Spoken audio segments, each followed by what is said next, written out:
Masithandazeni. Almighty God, we have called us to govern this province.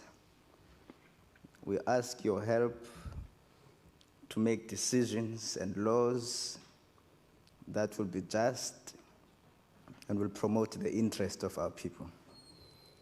On Magtegegod, on speed dat I gedrende ons vergaderings. Ons tinodige wijsheid sal gee. En ons motieve Savior sal hou. En dat I ons sal help om ons te kortkomingen te oorkom en al ons besluite aan I op te dra. Sikelela Nkosi ilizwe lethu nabantu balo. Umisele ukulunga kwiphondo lethu.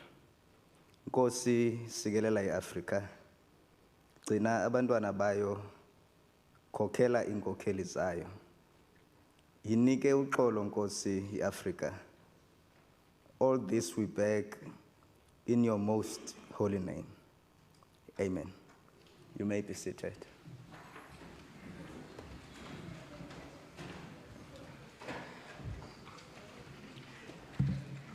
I recognize the Chief Whip. Order. Chief Whip. Thank you, Mr. Speaker. I would like to move that this House extends our sincere condolences to Premier Alan Winde and his family on the passing of his beloved father, William Dave Winde. We extend our sympathies to the entire Winde family, especially to Premier Winde's mother, Ingrid Winde, and their friends. Our thoughts and prayers are with them during this time of grief and mourning. I so move. I would like the House to rise and move a motion and observe a moment of silence.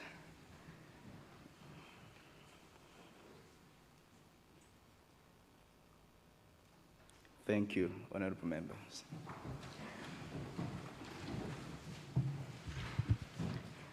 The condolences of the House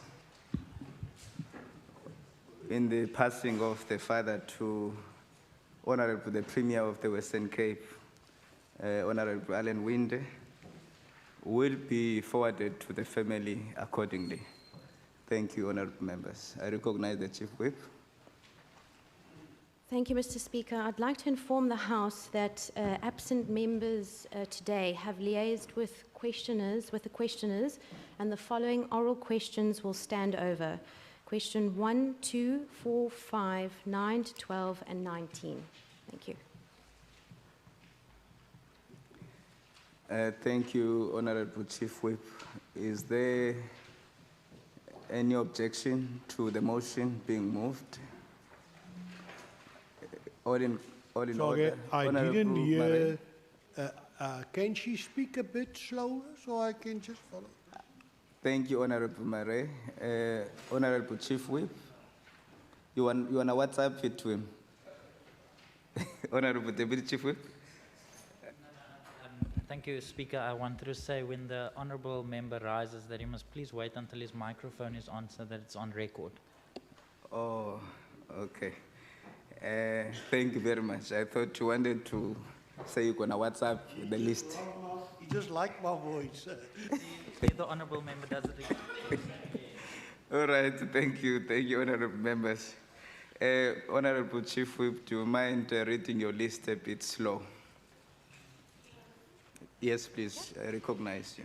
Thank you, Mr. Speaker. To repeat more slowly, I wish to inform the House that the absent members of the Cabinet have liaised with questioners, and the following oral questions will stand over to the next sitting. Question 1, 2, 4, 5, 9 to 12, and 19. Thank you, Honorable Chief Whip. Are we all on the same page, honorable members? Are we comfortable? Honorable Marais, you got the list. Thank you. Thank you very much. All right. The interpellations because we've got a list of them, but before we go to the interpellations, in fact, it's only the Minister of Health, but I would just like to draw the attention of the members that on Saturday we had the Youth Parliament, and it was a very good session. I can safely say that it was well attended by the Western Cape young people. From all the districts, they were there, who were here in this house. Such a beautiful program.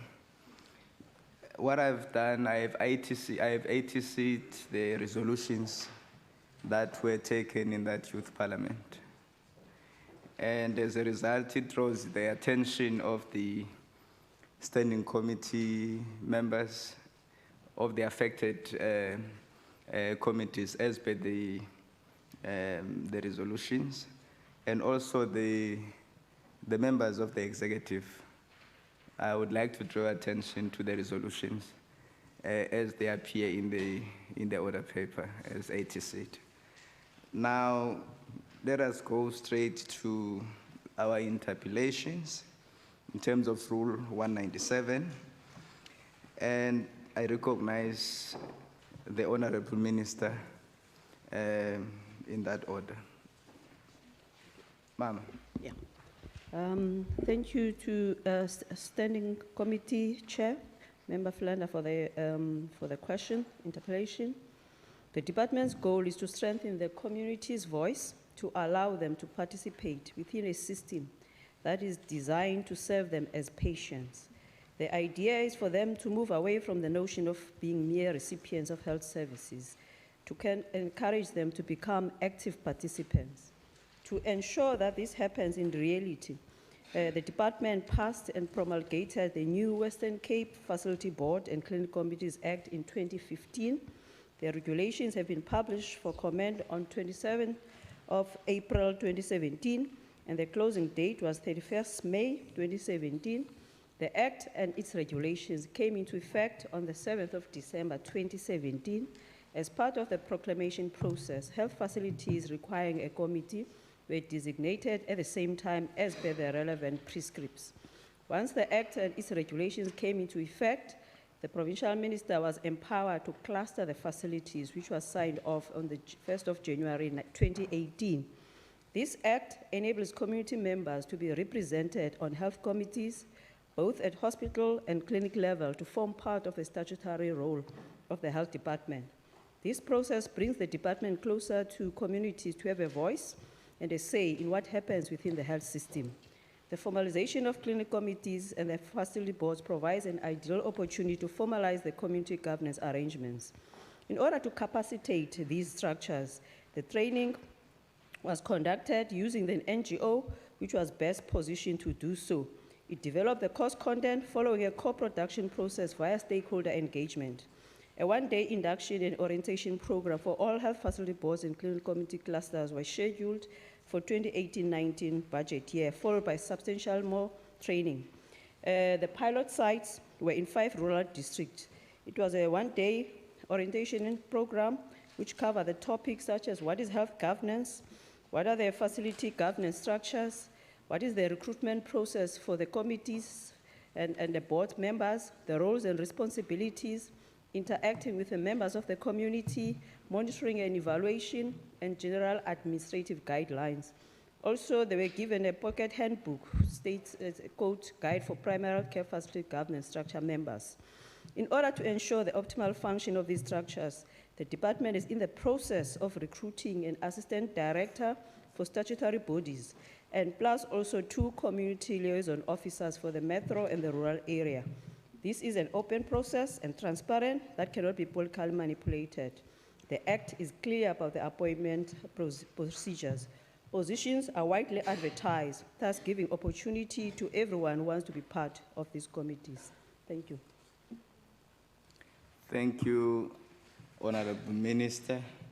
I recognize Honorable Philander. Thank you, Honourable Speaker. It has come to the knowledge that in some instances there is a battle for representation on these bodies by certain public representatives. And as a public representative, one should be able to distinguish between party politics and not bring your political stance into such board or committee. The voice of the patient is not that of a specific party, and health issues does not ask for political affiliation.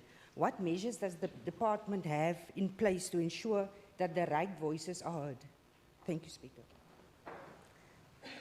Thank you, Honorable Philander. I recognize Honorable Van Vogel. Good afternoon, Speaker, members. Terwyl die LER al die maatreëls uitwys, is die werklikheid dat die meerderheid van kliniekkomitees rade oorheers word deur die DA-lede en leiers wat die eerste loopgraaf van verdediging is vir die LER. Eerder as om die stem vir die pasiënt te wees. Die Khayelitsha Raad is 'n bewys hiervan. Bykomende werk van die rade nie bedoel is waarvoor dit bedoel is nie. Byvoorbeeld in Teewaterskloof is 'n gesondheids- en welsynkomitee gestig, maar hulle het nog nooit gesit of enige uitnodigings gekry vir hierdie vergaderings nie. Daarom vra ek die LER, watter toesigmeganisme is daar om te verseker dat hierdie rade die beste werk en watter stappe het daar departement gedoen om te verseker dat hierdie rade nie spreekbuise vir die DA en voetsoldate vir die LER is nie. Dan watter meganisme is daar vir hierdie rade en komitee om probleme by die departement aan te meld en hoe lank vat dit om reg te stel? Ons het die komitees nodig om die inwoners te bedien en nie om te bestaan net om die gebreke van hierdie regering te verdedig nie. Dankie. Thank you, Honorable Van Vogel. What I would like to do at this stage, I would like to draw the attention of the honorable members that you must address the speaker. Thank you very much, ma'am. Thank you. I recognize Honorable Murray. Thank you, Mr. Speaker. The question itself, I couldn't really get my head around it. The part about that they become political tools, because the powers of the board is merely to advise, make recommendations, and obtain information, report on what happens there. So there's no decision making that is permanent by boards. And clinics, resorts under municipalities. Klinieke val nie onder die minister nie. Dit is 'n munisipale funksie. Maar nou ja, ek sou graag wil gehoor het of daar enige verslag gedoen word deur hierdie board. Doen hulle verslag aan parlement direk of aan die komitees, bring hulle verslae uit en is daardie verslae beskikbaar as daar enige klagtes ontvang word. Ek was in Lentegeer Hospitaal. Ek was 'n getuie, a witness to somebody dying while nobody was near his bed. He was sitting on a toilet in Lentegeer Hospital where they left him. And he is a man who was on oxygen, but they didn't bring him the bedpan. They took him to a toilet. And I shouted and I said, "Where is this man?" When they rushed to the toilet, they opened the door, he was dead, sitting on a toilet pot, nobody around him. I'm telling you, what is the purpose of these committees? I mean, have they got an oversight role? If the Act says they can only advise, investigate. Honorable Murray, will you please take your seat, sir? I recognize you, Honorable Speaker, I just wanted Mackenzie. to get, What's your point of order? Yes, Speaker, just a clarity on the interpretation for me, please. Because we are honourable members of this House. Now, I know as a board member of the Mitchells Plain Hospital, we've reached out via Facebook to Honourable But Murray. He hasn't that's not a provided point the of facts of this matter yet. What he's saying is not true. But that's not a point of order. It's a point for debate. I recognize Honorable Murray. It was just a way to cut my speech because it hurts. Honorable Mackenzie, please assist the speaker. I'm sure there will be time in future to debunk whatever you wish to debunk. But As let jy us allow Afrikaans praat, dan sal hy nie to kan continue. antwoord nie. Please. Honorable Marais, it's Mr. your Chairman. opportunity. Please proceed, sir. Thank you, sir. Ik het twee getuienis. Die persoon was aangerand in Mitchells Plain en was hospitaal toegebring. En hij lê daar zo. En as niemand wat nou hom sien nie, hy lê met 'n oxygenmask op sy gesig. Hy het gevra met gewys gebare en ons het gaan sê hierdie man wil iets sê en verpleegster kom en hy wys vir hulle hy wil toilet toe Thank gaan. you, Hulle neem hom Honorable so toe. Marais. Your time is up, Honorable Member. Thank you, you sir. very much, sir. Thank you. I now recognize Honorable Philander. Speaker, as we serve in our different capacities, we should be mindful of exactly why we serve, and we are very happy that these are one of the values of the department. Also, the purpose and value we wish to add to structures of community concern. Honourable Speaker, this initiative of community representation is welcomed across the province. Members thus patient indeed have a voice, so their voices need to be heard, ensuring that a better provincial health service be put in place for actual citizens and the actual patients. We commend the Western Cape Health Department on the strides already made and welcome the credibility of these bodies and ask that it be ensured and sustained. Thank you, Speaker. Thank you, Honorable Philander. I recognize the Minister of Health, Minister Mbombo. Thank you. As I indicated earlier, this is legislated, it's an act, and it's got a regulation in terms of how things are supposed to happen. The advertisements that go via the radio, the community newspapers, and so forth, reach out to everyone. And then in addition, at the facilities, they put on the notice board so that anyone could have an access, specifically because at the facilities, it's the patients who access the services anyway. So these are the people who apply. And in terms of the act, in terms of the application, no individual, nobody applies as an individual. There must be a nomination where a group, whether it's through the NGO or it might be a group of the mothers or a group of the concerned youth, but it's a group that nominates so that you avoid a situation when the person only leads himself or herself or her jacket.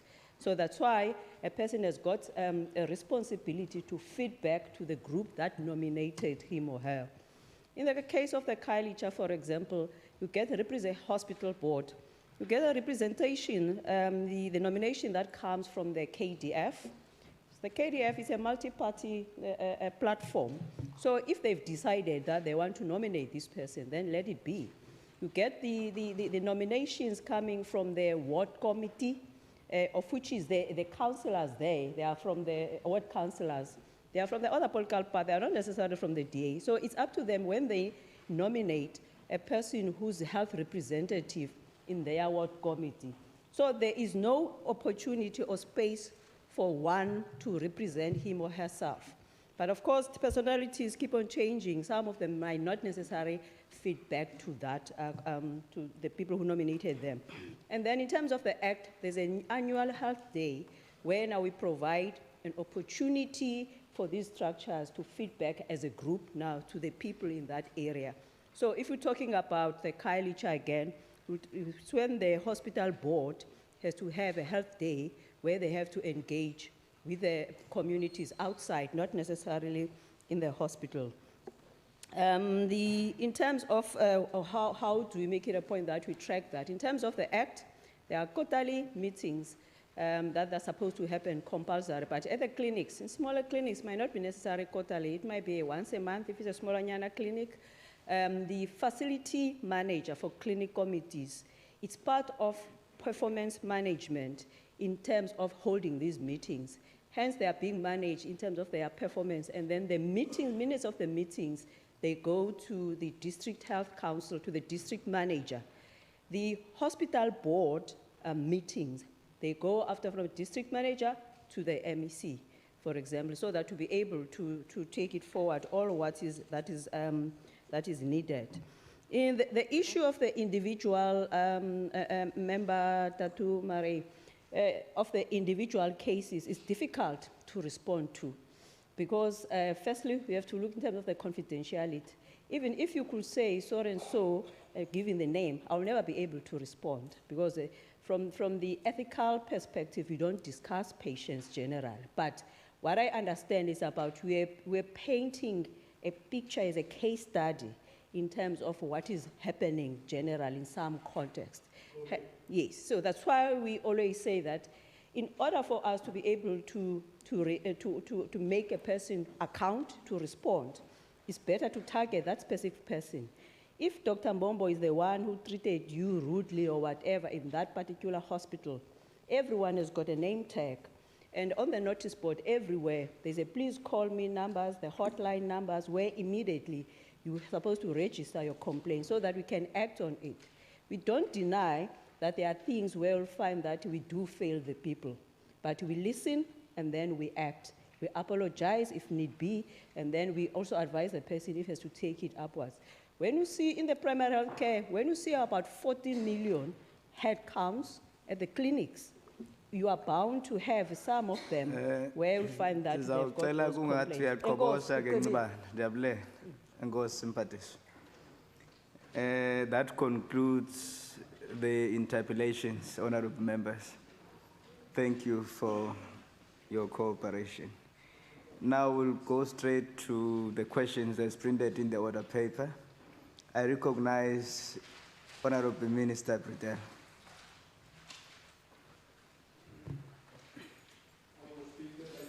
Baie dankie vir die geleentheid.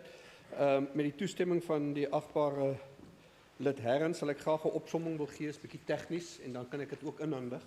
Anders gaan ek heel middag staan en lees, lang antwoord ook. Will it be fine if I give you a summary and then we can Honorable Speaker, weer eens baie dankie. Ingevolge die Wes-Kaap Geraasbeheerregulasies PN 200 van 2013 hierna geraasregulasies beteken sturende geluid in geraas met uitsondering van 'n onversterkte stem van 'n mens. Die grondvlak van 7 dBA oorskry nie en die residensiële geraasvlak met 3 dBA oorskry waar die residensiële geraasvlak laer is as die graderingsvlak.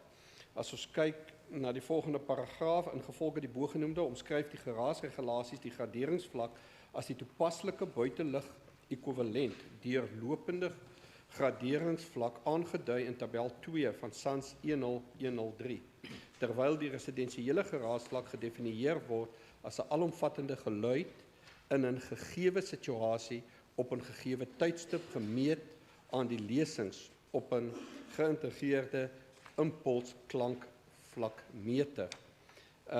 Verder dink ek wat belangrik is dat in terme van die sturingsgeraas hou dit nie verband met die tipe of die bron van geraas nie, maar eerder die vlak van geraas soos hierbo gedefinieer.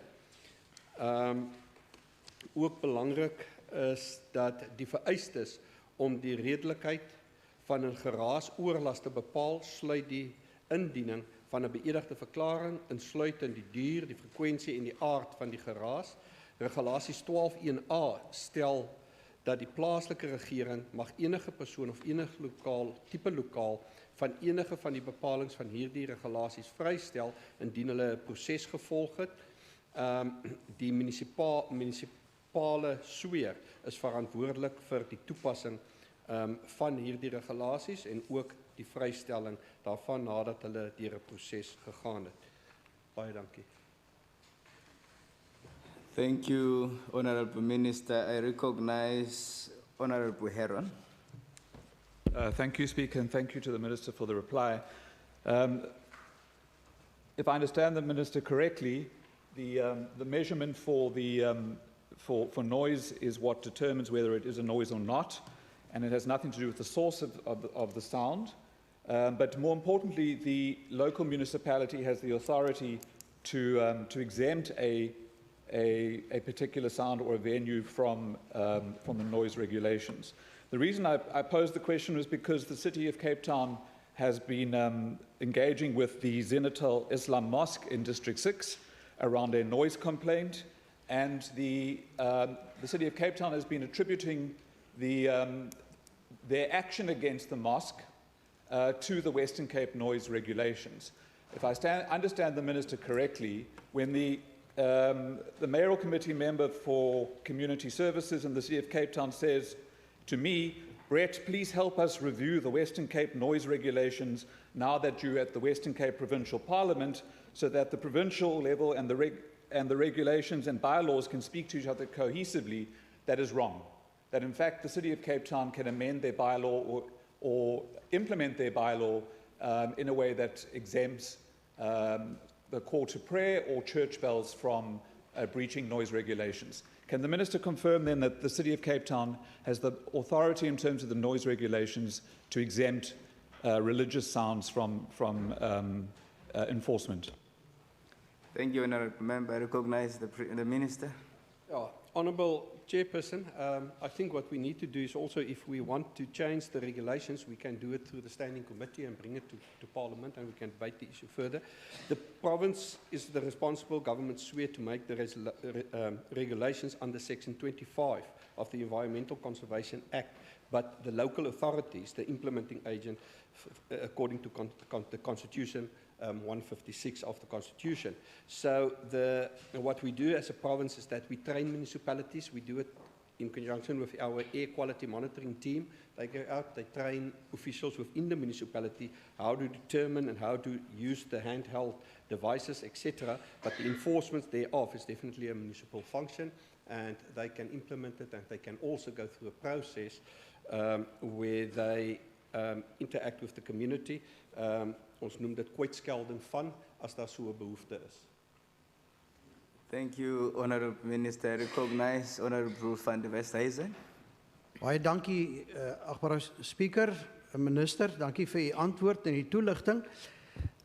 Baie van ons was voorheen stadsraadslede en as iemand wat in Stellenbosch gedien het, wat bekend is vir studentepartytjies en so meer, weet ek hoe dikwels die publiek by hulle raadslid kla oor geraas. My vraag dan aan u is net, hoeveel van ons munisipaliteite is in staat om geraas te meet op 'n vlak wat uiteindelik in 'n hof sal staan? Hoeveel munisipaliteite kon byvoorbeeld geraasbeheerbeamptes aanstel met die nodige tegniese opleiding en so meer? Ja, agbare Speaker, ek dink in die meeste gevalle deur 'n klop aan 'n deur en praat met mense, dan kry ons die geraasvlakke redelik af. Maar as 'n provinsiale regering het ons die opleiding verskaf aan munisipaliteite, soos ek het gestel het, deur ons ook lugbesoedeling is 'n volgende een wat ons ook in 'n hof moet gaan bewys, en ons het byvoorbeeld 11 monitoringstasies wat ons beskikbaar stel in verskillende areas en ook op aanvraag aan munisipaliteite. Ek dink die stad het 13 van dit.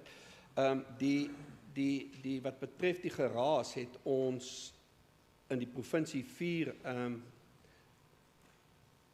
level meters wat hulle noem om die klank te bepaal. Die stad Kaapstad het sy eie, so hulle het die toestel. Daar is 10 munisipaliteite op hierdie stadium, agbare van die Westhuizen, wat wel hierdie toestelle oor beskik. Die rade is, en kan vir u gee, die Stellenbosch, Oudtshoorn, Bredevallei, City of Cape Town, die stad Kaapstad, Drakensberg, Knysna, Swartland, Theewaterskloof, Mosselbaai en George. While 7 municipalities have the handheld sound level meters, so ons is ook besig om te kyk na die ander, die kleiner, hoe ons hulle kan versterk. So die 19de Augustus is daar weer 'n opleidingssessie waar ons dan meer toelichting gee aan munisipaliteite en hulle nooi om 'n persoon te identifiseer in die munisipaliteit wat ons kan oplei om sulke klagtes te hanteer. Dankie. Thank you, Honourable Minister. Honourable van der Westhuizen. Dankie, meneer die Speaker, dankie minister. Minister, een van die ander probleme wat ons met geraas het, is dikwels wat vir my lyk na onvermybare geraas. Byvoorbeeld wanneer mense langs 'n vliegveld of 'n lughawe of in die pad van aankomende vliegtye hulle huise oprig en so meer. En my vraag is net, wat is die situasie wanneer ontwikkelaars 'n ontwikkeling doen reg langs 'n vliegveld? Is daardie provinsiale regulasies dus ook van toepassing op aanloopbane, vliegvelde en ook konstruksieterreine? Want dikwels, jy weet, daar is feitlik geen konstruksie wat sonder geraas gepaard gaan nie. Wat is die regulasies in die verband en is daar 'n verligting vir eienaars van eiendomme naby hierdie persele? Honorable Minister. Wel, dis 'n moeilike een, agbare speaker, want dis 'n baie lang proses. Wanneer daar natuurlik gebou word in sekere areas, en ek wil nou nie die EIA-proses noem nie, want dan raak dit nou weer 'n nuwe debat, maar deur NEMA regulasies word al hierdie faktore aangespreek en daarom vat party van hierdie ondersoeke baie lank, want mense sal spesifiek as jy nou nader aan 'n lughawe gaan, is dit een van die groot goed wat hulle na kyk, is geraas. En dit word in hierdie publieke deelname en in die goedkeurings of al dan nie afkeuringsproses word dit hanteer. Natuurlik het eienaars ook 'n reg, maar ons moet ook die redelikheid beginsels in berekening bring. 'n Bouperseel is daar gewoonlik meer geraas en 'n mens moet redelik wees. Jy kan nie, ek meen, as ons hier iets moet regmaak, gaan daar gebore word, of ons hou daarvan of nie. Ons kan ons dit nie herstel nie. Maar die aansoeke word hanteer in 'n proses waar die publiek gekonsulteer word. Dieselfde gaan met wanneer jy naby 'n vlei land kom, daar sekere prosesse om die waterbronne te beskerm. Dieselfde met lugbesoedeling. En baie van ons items wat ons vandag mee sukkel in die omgewingssektor is veral eintlik weens swak beplanning. Dat ons dalk foute gemaak het jare gelede met sekere beplanningsaansoeke. So daardie beplanningsaansoeke moet baie deeglik gedoen word en by lugvelde wat u spesifiek noem, moet ons onthou daar is ook ander rolspelers wat daardie lisensies gee en hulle kyk ook na geraas en die faktore op menslike lewe. Thank you, Honorable Minister, honorable members. That concludes question number 3. I now recognize the Minister of Community Safety, Honorable Fritz. Thank you, Speaker, and also thank you to the Honorable Allen for asking the question. The Minister informs us as follows.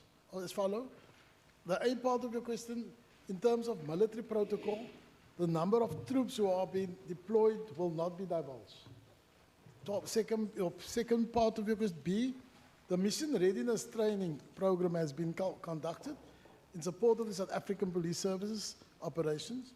Your C part, the troops will be deployed as per the request, which was approved by the President, and D, none other relevant information. Thank you.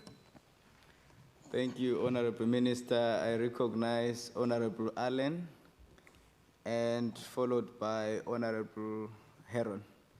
In that order, I recognize you, sir. Honorable Allen. Thank you, Speaker. And thank you to the Minister. Although we know that the deployment of the SANDF is not a silver bullet, I would like to know whether there has been any positive outcomes since the deployment, sir. Thank you. Minister. I think one of the general outcomes that one can regard as positive, because it's a very relative concept, is that I think we have found general stability on the Cape Flats, specifically on the Cape Flats. And you still have, of course, incidences of violence emerging in some of the hotspots. So you'll find sporadic violent actions in certain parts of the place. And I think that will always be. And that's why we've always said from the beginning that the military's intervention can only be temporary. We need to do all our other interventions at the same time while there's stability. So I think that's the point. But I want to say I've also seen a huge coming together of communities, mobilize themselves to organize themselves. And I just got back now from Mitchell's Plain, where the CPFs and the neighborhood watches and the religious sector, all of them were there. Christian, Muslims, everyone who's against violence today, full all in Rocklands. So meneer Speaker, ek wil ook net beklemtoon dat tot gemeenskappe dan daai eienaarskap gaan neem van ons eie veiligheid, dat veiligheid nie net polisieering is nie, gaan ons aan en aan in 'n wentelbaan gaan van geweld en ons moet daai wentelbaan van geweld moet ons stopsit, meneer Maree. Dankie. Thank you, Honorable Minister. I recognize Honorable Heron. Thank you to the Minister for the response. As we understand it, the SANDF was brought in as a 3-month measure to bring some stability to mostly gang-ravaged communities on the Cape Flats. But last week, Wednesday, news reports and witnesses described the SANDF as present when a raid occurred on the Woodstock Hospital. So I'd like the Minister to explain to us what the SANDF was doing, assisting in a raid in Woodstock, which has nothing to do with gang violence on the Cape Flats, and how easy is it to pervert or divert the intention of the SANDF, which was to bring stability to the Cape Flats and not to intimidate occupiers of a building in Woodstock. Thank you, Honourable Member. The Minister. Thank you, Honourable Heeren, for the question. In fact, we don't have any operational control, as you would know, from a legal point of view. But what we have heard in the Woodstock area, there were some kind of disturbances in the Woodstock area, and you must actually provide me with the full information so that we can follow it up, because wherever there's a kind of illegal action or action that we still have, not over the SADF, but over the police, under whose control they actually operate. So I think just to follow it up properly and to get a proper answer for you as to what exactly happened. Thank you, Mr. Speaker. Honourable members, I have not recognized you. I know you asked the question, but I had members indicating to speak. I recognize Honourable Kama, then followed by Honourable Allen. Thank you, Honourable Speaker, and the Minister with the answers. My question would be then, Honourable Speaker, whereas the Army has been deployed for stabilization, and we continue to see, like the last weekend where, I think the previous weekend we had about 23 murders, but the last weekend it then doubled to 46. Now, our question would be, what relative support that the department is giving to the deployment of the SANDF to ensure that the purpose that we were deployed for is achieved? Thank you. Thank you, Honourable Member. The Minister.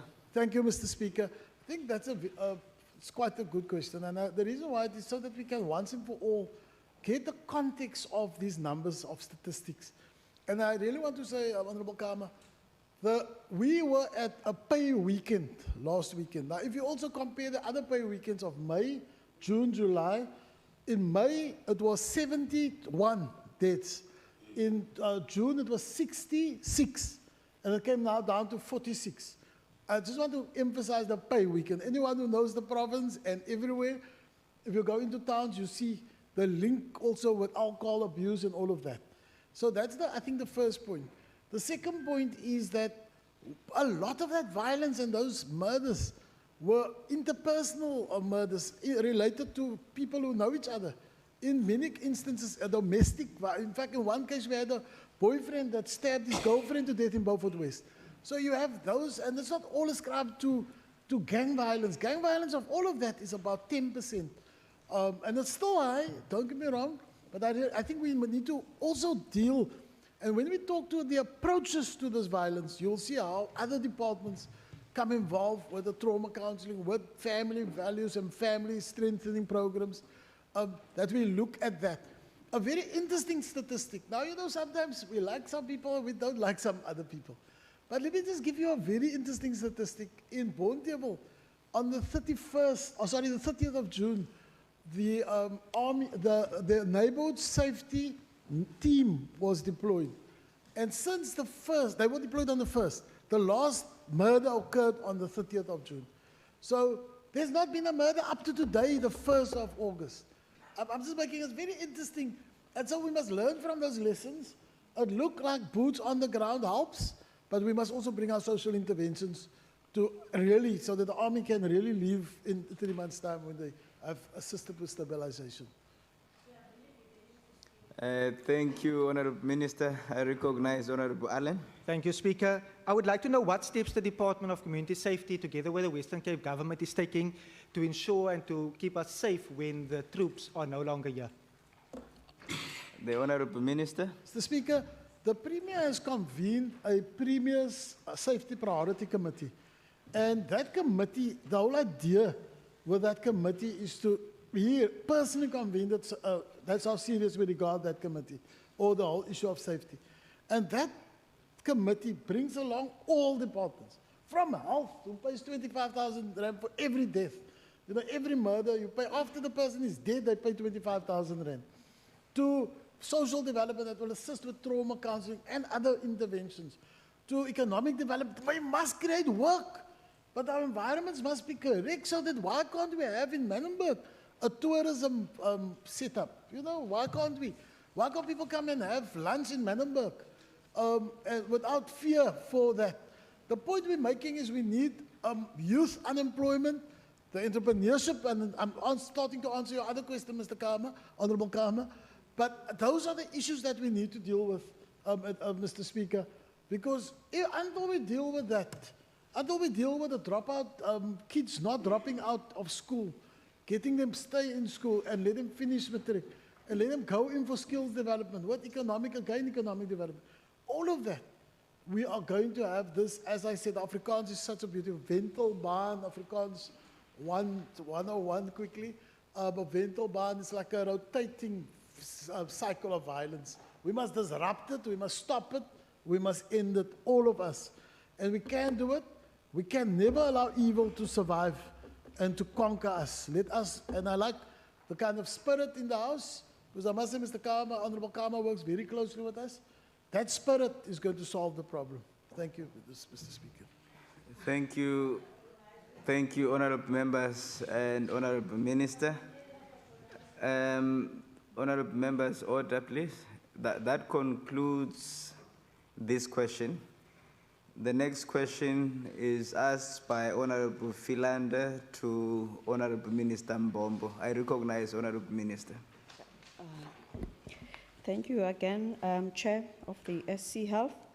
When it comes to the prioritization of the patients, more specifically at the EC, the emergency care, it's not about the first come, first serve, but it's about the severity of the illness. We're using a triage scale that was developed in around about 2005, and then it keeps on being monitored. It started in the Western Cape, but almost all the hospitals throughout the country, they have adopted it. It's evidence-based. And how does it work? Triage recommends several reasons for it. Emergency treatment delivery is accelerated for patients with life-threatening conditions or injuries.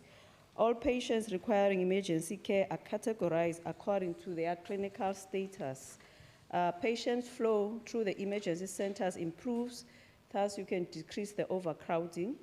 Patient satisfaction increases and aggression may be prevented when you put all of them at one place. The length of stay can decrease. Allowance is made for streaming of less urgent patients. More specifically, the next point about the improvement of the infection control, especially when you can be able to manage the blood spills as well as patients with potential infectious disease. Improve personal satisfaction, particularly in the frontline reception personnel. The South African Triage Scale, SATS in abbreviation, it also uses different tools according to the age, and each tool consists of what we call Triage Early Warning Score, because they're doing the scoring. It's a scientific method where it looks at the patients in terms of the mobility, if the patient can be able to move, the respiratory rate, if the patient can be able to breathe or not, the heart rate, where they check, stethoscope your heart rate, and they check your blood pressure, they check your temperature. They also look at level of consciousness. For example, if you are you alert? Are you responding to the voices? Are you responding to the pain? Whether you're unresponsive, and then using the scale. And then also if there have been a history of previous injuries, especially the trauma, they look at all of those. So this is a scale, as I indicated, that has been adopted throughout the South Africa, that is used in the emergency care services. Thank you. Thank you, Honorable Minister. Just before I recognize Honorable Philander, I'm not canvassing for members to highlight whether they want to speak. But at times I see members, they get more and more involved as the questions continue. So I would request that if you want to speak, please indicate upfront so that you don't get to a point where you think that you're being denied an opportunity. I recognize Honorable Philander. Thank you, Speaker. We now understand how the system works. I would like to know how does this impact or how has it influenced the turnaround time on patient assistance, please? Thank you. Honorable Minister, thank you. It depends on the severity of the illness. For example, if you have got a multiple gunshot wound, it might take longer to manage compared to probably you are bringing a child with a difficulty in breathing. Because within that EC, you have got the patients who are coming as an emergency through trauma, blood, and so forth. They might need operations, and then you have got chronic cases who might have developed complications, whether it's an 80-year-old mom who has got a diabetes but has got complications. So it depends.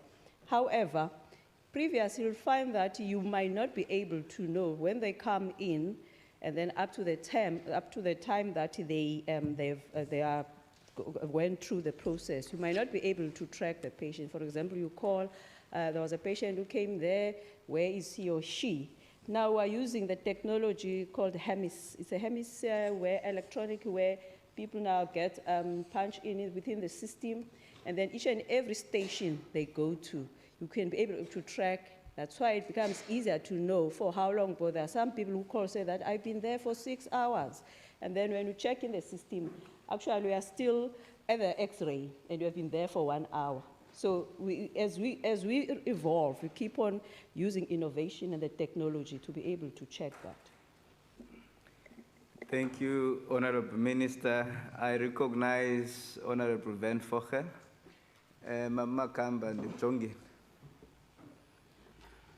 Speaker, I hear the good intentions of this wonderful system, but I want to understand now, how does such a system help improve patients' experience if it comes to the challenges of staff and bed shortage? Remains, it remains unaddressed, the bed shortage and staff shortage. Thank you, Honorable Member. Honorable Minister. The demand is more than the supply, because you need the resources. It's true, you may go to the EC where the person has been has served throughout, but is waiting for the bed in terms of the admission, for example. But what matters is about, for example, when I go for the oversight at the EC, you'll find that there will be a folder, like a yellow, orange, where the patients who have been seen. Because once you enter, there might be a lot of patients, but the question, have they been seen? So you can check whether everyone has been seen, whether the box is empty or not, and then we can check those who haven't been seen. So the point is, there are patients where they might be sitting on the chairs even for 3 days. They're waiting for the beds in terms of the admission, and unfortunately, the bed occupancy rate is above 85% general across the province. The international accepted norm, 85%, it means the bed is full. But we go to hospitals like the Heidelberg, the Westfield, and whatever, where Kailicha at 110%. So what matters, whilst the patient is sitting, they might be sitting in the couch. Are the vital signs being taken? The medication being given? Of course, the discomfort of sitting on the chair, it will make you feel that, no, it's too much. Let me take my blanket and put it on the floor. But what matters is the person has been seen. Unfortunately, it's across the country. You can go anywhere. The burden of disease, where you'll find that patients come with different illnesses, the more people get unemployed, are poor, the more they get ill. And then now people present with a comorbidity. So it's no longer only one illness. People will have a hypertension, diabetes, arthritis, and so forth. So there's going to be a lot of waiting. Now, in terms of also the resources, probably might have heard that our budgets to the provinces have been cut by 5%, meaning for us, we normally have a 24 billion budget, 1.3 billion for 2021. It's a minus. If I could equate that, it's a budget, year budget for Kalbrima Hospital, Mitchell's Plain, and Kailicha combined. It means that for 1.3 billion, you might have to close all those 3 hospitals if you don't get such. Yes, we are under pressure. We do as much as we can. We try innovative ways to do many of the things. That's why we don't dismiss in terms of the patients when they are complaining. We go out of their way. But unfortunately, The whole health system in the country is under distress, is in ICU. Thank you, Honorable Minister. I recognize Honorable Makamba Bocha. Thank you, Speaker. I think some of the questions are partly covered by the Minister. I just want to emphasize on the issue. She spoke about a system that is put in place, a device to track your patients in the ward, or the hospital. I want to know when did it start and how effective is it? Because we have recently have received numerous complaints about people dying, waiting at hospitals for more than a day and so. So I want to know how effective is it? And the fact that you have mentioned that the hospitals are in ICU, have you tried to do a research in other countries to make sure how can you combat this situation in South Africa? Thank you. Thank you, Honorable Makamba Bocha. I recognize the Minister. Thank you. The MEC for Safety has just mentioned now how the crime impacts on health. As I always say, that actually the health budget goes to crime. I was just mentioning in terms of the sort of the normal kind of the average, what we are used to. With the crime now, you'll find that most of the patients, the multiple bullet wounds, the stab wounds and so forth, they come to the EC. So in terms of the triage, there will be the red patients, which is, it means that the intervention must be within in terms of preventing the death and also the complications. Now, for argument's sake, there is Umamumbombo, there is a child or whatever who might have been triaged as a yellow or as a green.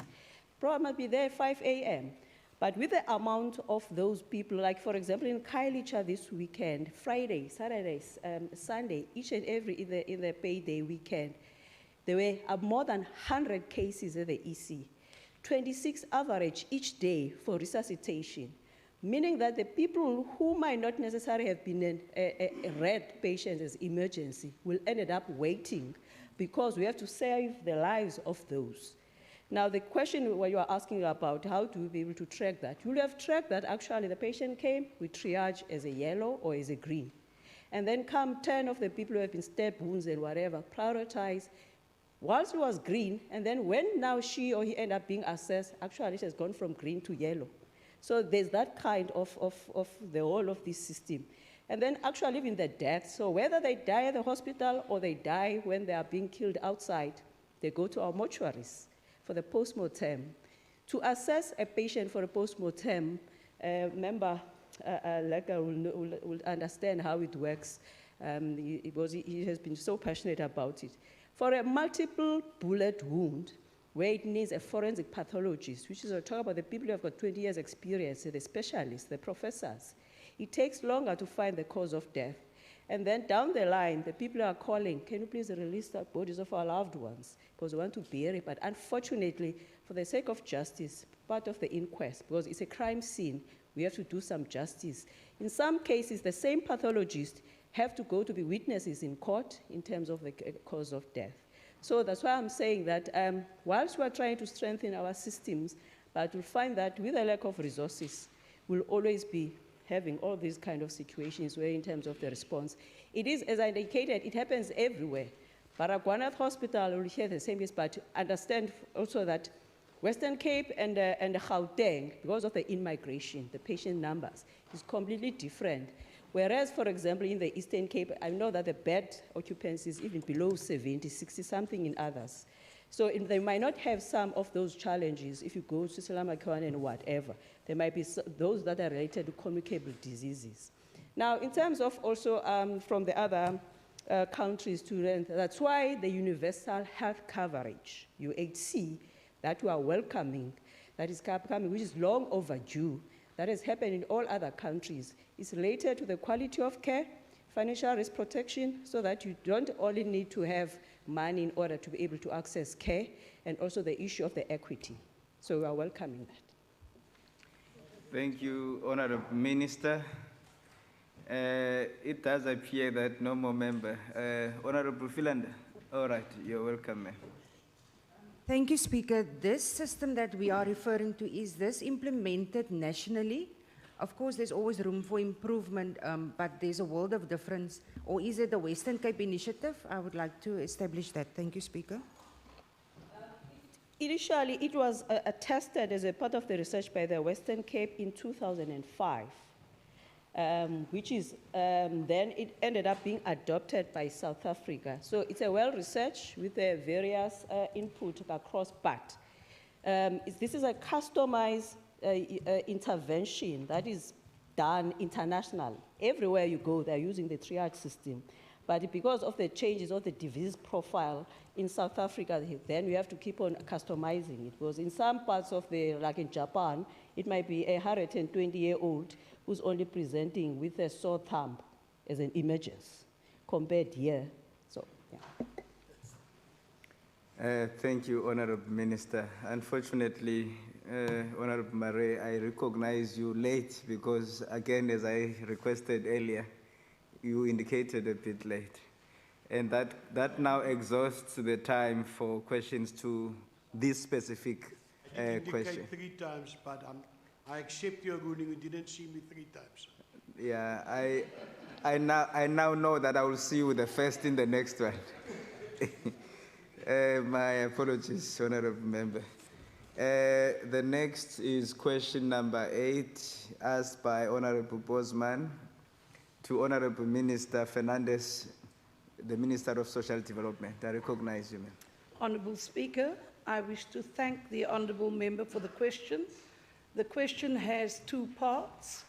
I'll deal with part 1 first, and it's regarding Bosasa. So it says, Provincial Treasury has finalized a report on its transversal investigation into all of the Western Cape's dealings with Bosasa.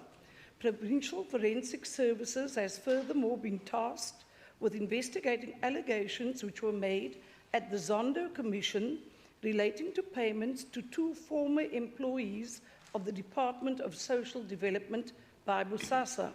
The findings of Treasury and the Provincial Forensic Service investigations will be able to determine whether the people of the province have been disadvantaged by the alleged corruption at Bosasa.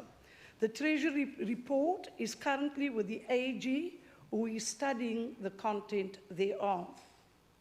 Part 2 of the question, Bosasa had previously been contracted by the Western Cape Department of Social Development to run 2 secure care child and youth care centres, one at Horizon facility in Easter River and one in Clan William.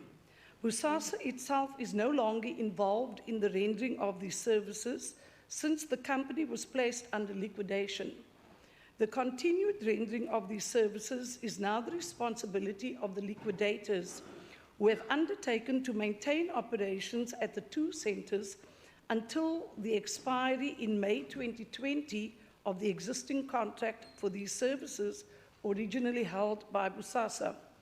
The province has held numerous engagements with the liquidators of Bosasa to ensure operations continue at Horizon and Clan William, and has undertaken an urgent organizational design process to create posts on the structure of the Department of Social Development to ensure and enable the department to take over the running of the 2 centres when the liquidator ceases operation. The structure has been finalized and consulted with the unions. It was signed off by Minister Fritz on the 26th of March, and it is currently with the Department of the Premier, who will have to send it to the Minister of Public Service and Administration for consultation as required. Thereafter, the posts on the new structure will be advertised and filled from the 1st of June 2020 to ensure a seamless handover from the liquidators to the department. I thank you. Thank you, Honorable the Minister.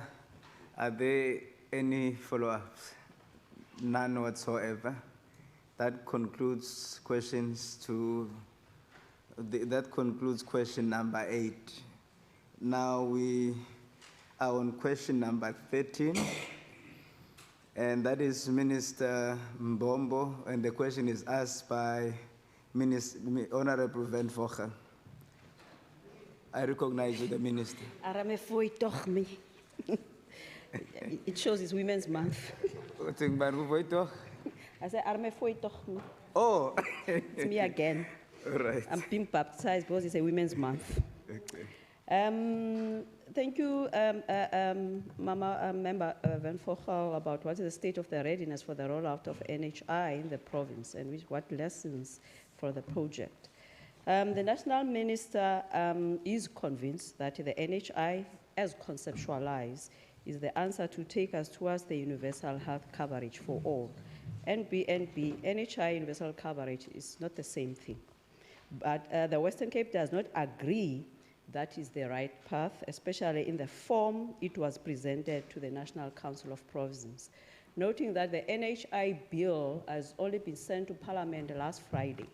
So, but when the minister spoke at the National Council of Provinces, that's what he presented. We are committed as a government to UHC, that is the need to ensure access to quality health services and financial risk protection. We welcome UHC as a vision for addressing equity, quality of care, and access to care. What we do not agree with is an NHI that NHI will address the current challenges, because we are facing challenges, as I painted to you, and understanding what NHI bill now is all about, at what extent that these challenges could be able to be addressed. We welcome the signing of the Presidential Health Compact, as it signifies a move which is committed to strengthen the health system, especially the public health, towards the universal health coverage. That was a good thing that, that was brought, that's health compact, because as you look at it, it strengthens the whole system. Because you cannot strengthen one component of the system, say child health, whatever, all those silos. It strengthens the whole system, hence we agree in terms of that compact. And it has the potential actually to improve equity, quality of care, and access to care. And as a Western Cape, we are open for business to be the steward for a whole province.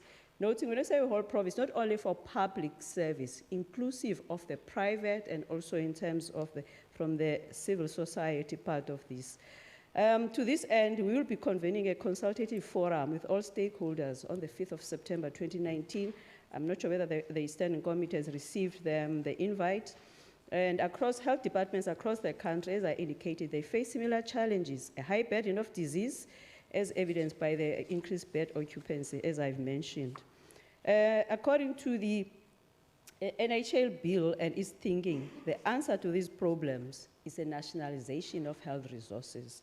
Probably just to explain, instead of reading the whole thing, it's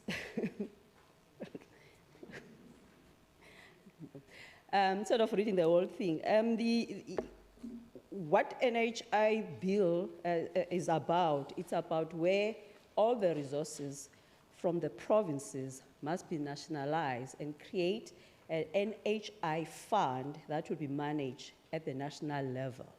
And then they'll buy the pockets of services. For example, if they say for Beaufort West, you will need for child health, for children going for, have got diarrheal problems, which service provider is available to do that.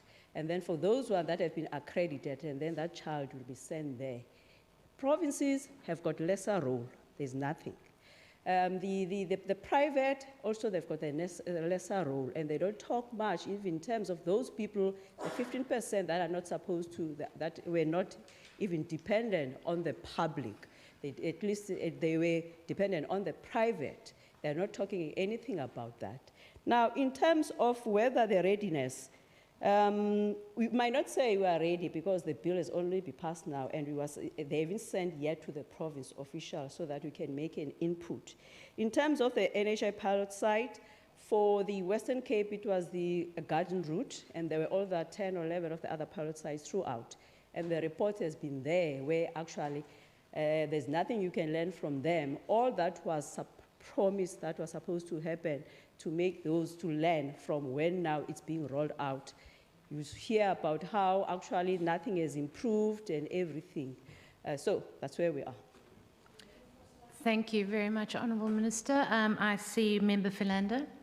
Thank you, Honourable Deputy Speaker. Deputy Speaker, with the country over 200 billion rand in deficit, does the Minister know where this money for implementation will be coming from?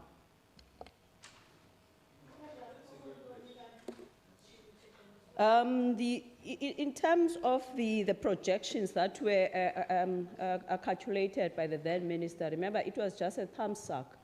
And it was also based on the 3% growth in terms of the economy, which is now is far below that.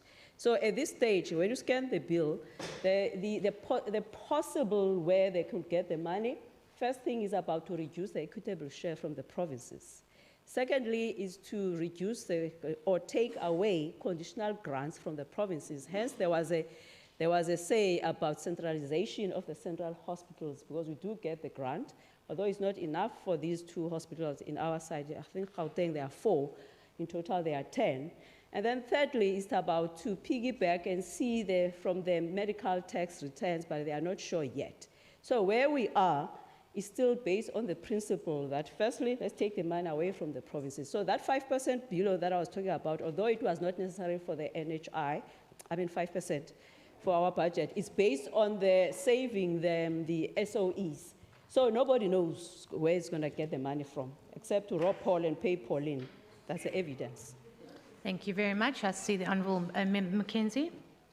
Honourable Minister, given that the team in the report said they spent nearly 4 billion on the pilot sites for the NHI, and in the report they concluded that there's no evidence that they improve the life of the clients of the hospitals, why is national government so adamant on implementing the NHI, and also given the experience of SAA, Denel, and the incompetence of national government in running these SOEs? Order. How do they think they're able to run the NHI, and why the adamance of implementing another loot pit? Thank you.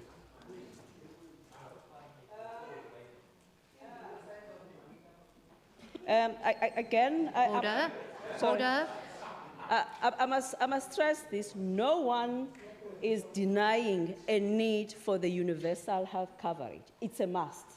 It cannot be that when now you are ill, you ended up being very poor because you have to pay for the services. It shouldn't be your income and affordability become the driving factor in terms of being healthy. So all we agree around that. Hence, it's crucial that actually, just like with the insurance, car insurance or your policy insurance or death or funeral thing, you pay before you die. Same applies with the health services. You pay before.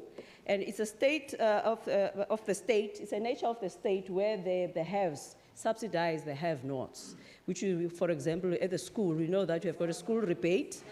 We have got a school rebate for those parents who cannot afford to pay school fees, and those who can afford to pay, they're also going to be part of that, yet you're all going to receive the same quality education. So same applies with the health, that on virtue that you are the South African citizen, you deserve a best quality of care, irrespective of your affordability. That is UHC. Now, in terms of the pilot sites, one of the flaws, you hear the president came up with a HR stimulus package, where he was sort of saving the provinces, and then we had our list. For example, for the Western Cape, I think we asked for more additional 190 health professionals and so forth and so forth. That money, there was no new money. There were monies that were not spent within that NHI grant that they kept, so that's why now they were releasing those money as if now they are saving the situation. Noting it's only for the 3 months period, which is the 1st of January to March 2019, that the provinces received the money, and yet the province ended up appointing almost all of those people. Now we're sitting in a situation that these people are within the system, and we've got no money to pay for them. We haven't received the money. That's the money that is coming from that NHI previously. In the Western Cape, was the question is about, has improved? We must reflect in terms of the garden route. Yes, in terms of the improvement in the infrastructure, in Samo, for example, we opened the new Oudtshoorn Hospital. Others are delayed, like the Pakastop clinic that was supposed to be extended. We are still talking about their language even now, and so forth and so forth. They try to come up with a school health. We find that those school health buses and whatever, they're still standing there, and so forth and so forth. But the most important thing that with a grant for the GPs, if you recall that they were supposed to be the GPs who can be able to assist and see patients within the health system. In all other provinces, the national created a middle person in order to manage in terms of appointing these GPs. That's why they ended up not meeting the requirements in terms of meeting the achieve. They couldn't achieve it because now you appoint people at the central level, yet those people are supposed to render services there in the remote areas. And then when the doctor is not absent, nobody knows in this area. They'll say, I did write to Pretoria. In the Western Cape, we chose that we want to have that money so that it becomes part of the pool and allocate to the district, so that for the garden route, they could be able to see where to send the people right through. So that's where we are. Thank you very much, Honourable Minister. I don't see any other. Sorry, I did see your hand, Honourable Member Philander. Thank you, Deputy Speaker. The health budget is already aligned and structured towards this financial year with an increased spending of 36% over 3 years. Does the Minister perhaps know what is the clear plan in terms as to how that will be implemented? Thank you. That is too technical for me to be able to have the answers right now, because it's not necessarily linked directly to the question that was raised. It's going to be difficult because it doesn't need a general knowledge sort of. But I can follow up probably if you could give you. Thank you. That concludes the questions for today. We move on. Terribly sorry, Honourable Member. No, terribly sorry, Honourable Member. You need to understand that there's 4 responses per question. So if you're not actually putting your hand up, then unfortunately you lose. Thank you very much. We move on to, yes, I see you, Chief Whip.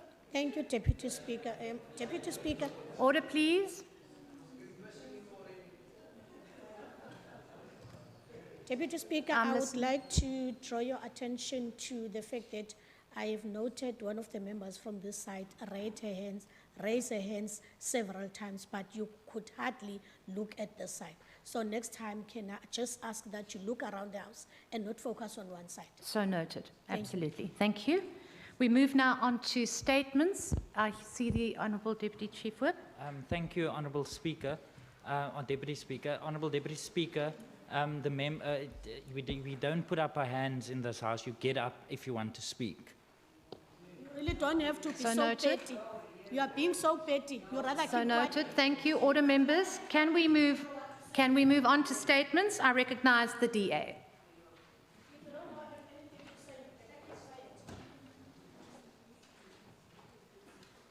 Thank you, Madam Deputy Speaker. The Western Cape deserves a police service that is responsive, effective and efficient, led by a competent and experienced policing professional who always puts the safety interest of the entire province first. As such, the permanent appointment of a Western Cape Provincial Commissioner should be handled with caution, and media comments by anonymous sources as to who should be appointed does not bode well for the stability in the ranks of the South African Police Service. All relevant stakeholders within the Western Cape have agreed to act in a unified manner in the best interest of safety in the province, and any pressure to finalize the appointment of a permanent police commissioner in the Western Cape by the end of August 2019 might hinder a necessary transparent process where appointees should be thoroughly vetted. Chapter 11, Section 207 of the Constitution provides that a National Police Commissioner, with the concurrence of the Provincial Executive, must appoint a man or a woman as the Provincial Police Commissioner. In exercising this provision, we will ensure that a non-partial individual with traits of accessibility, transparency and accountability that's beyond reproach with the necessary experience and qualifications be appointed. We will also press that the appointment be completed in a timely manner, but stress the importance of an open and transparent process. Lastly, we urge the current acting Police Commissioner, Lieutenant General Sandile Mfasa, to prioritize stability in the ranks of the police and to ensure the continuation of policing services in the Western Cape. Thank you.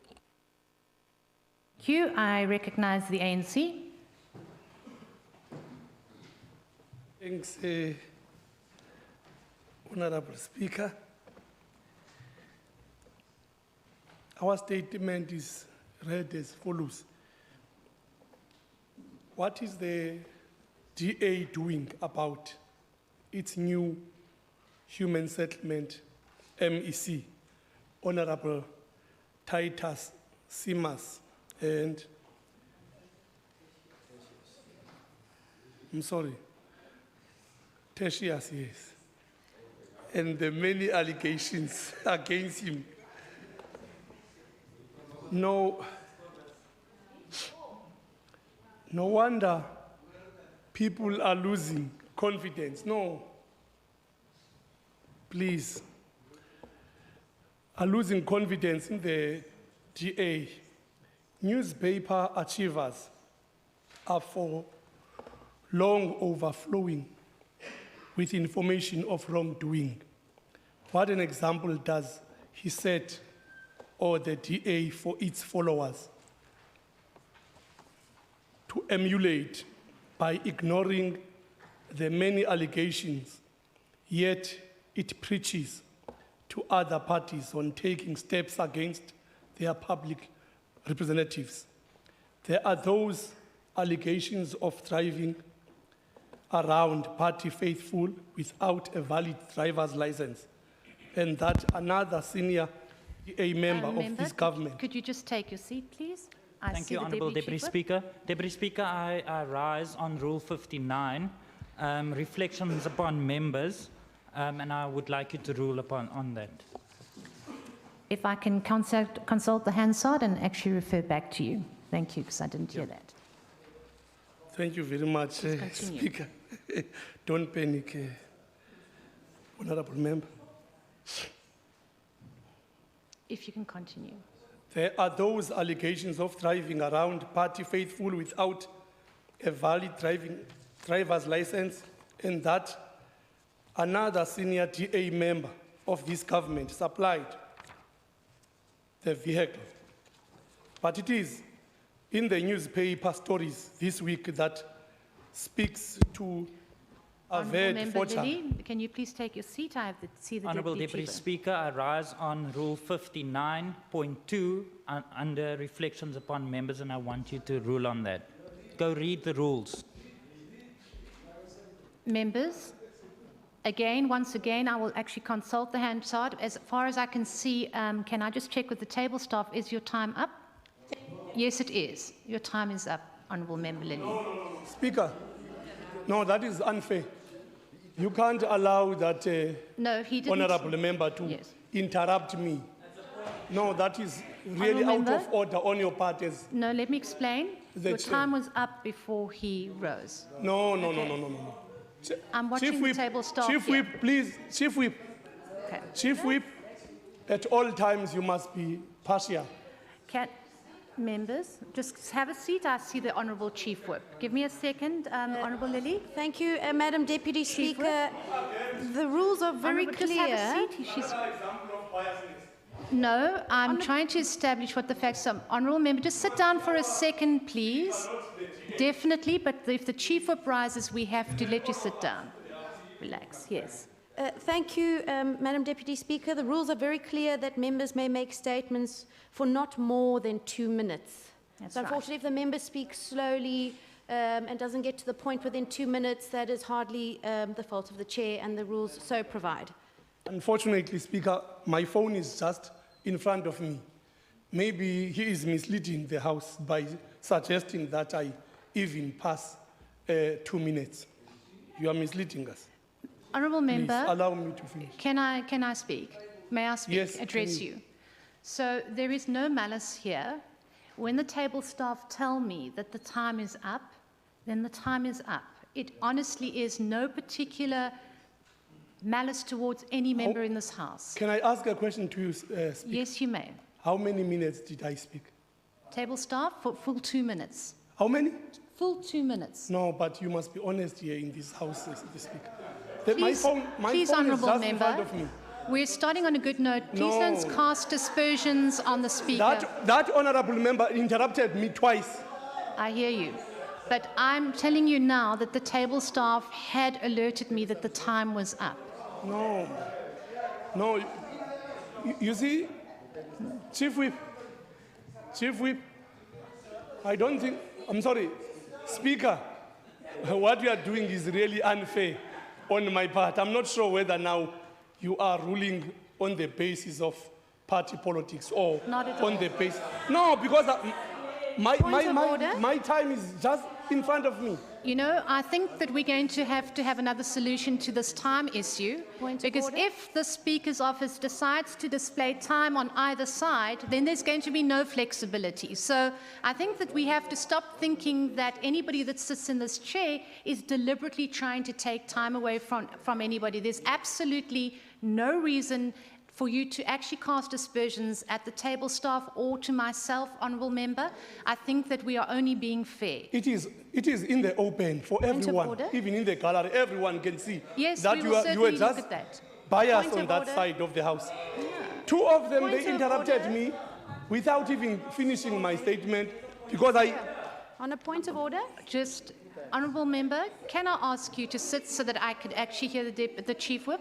Thank you very much. Chief Whip? Madam Deputy Speaker, might be worth informing the member that if there are interjections, 1 minute, that the clock is stopped during the point of order, and then the member's time is resumed only once the point of order is concluded. So the time allotted to the member is 2 minutes in toto, excluding a point of order. Is that correct? That's quite correct.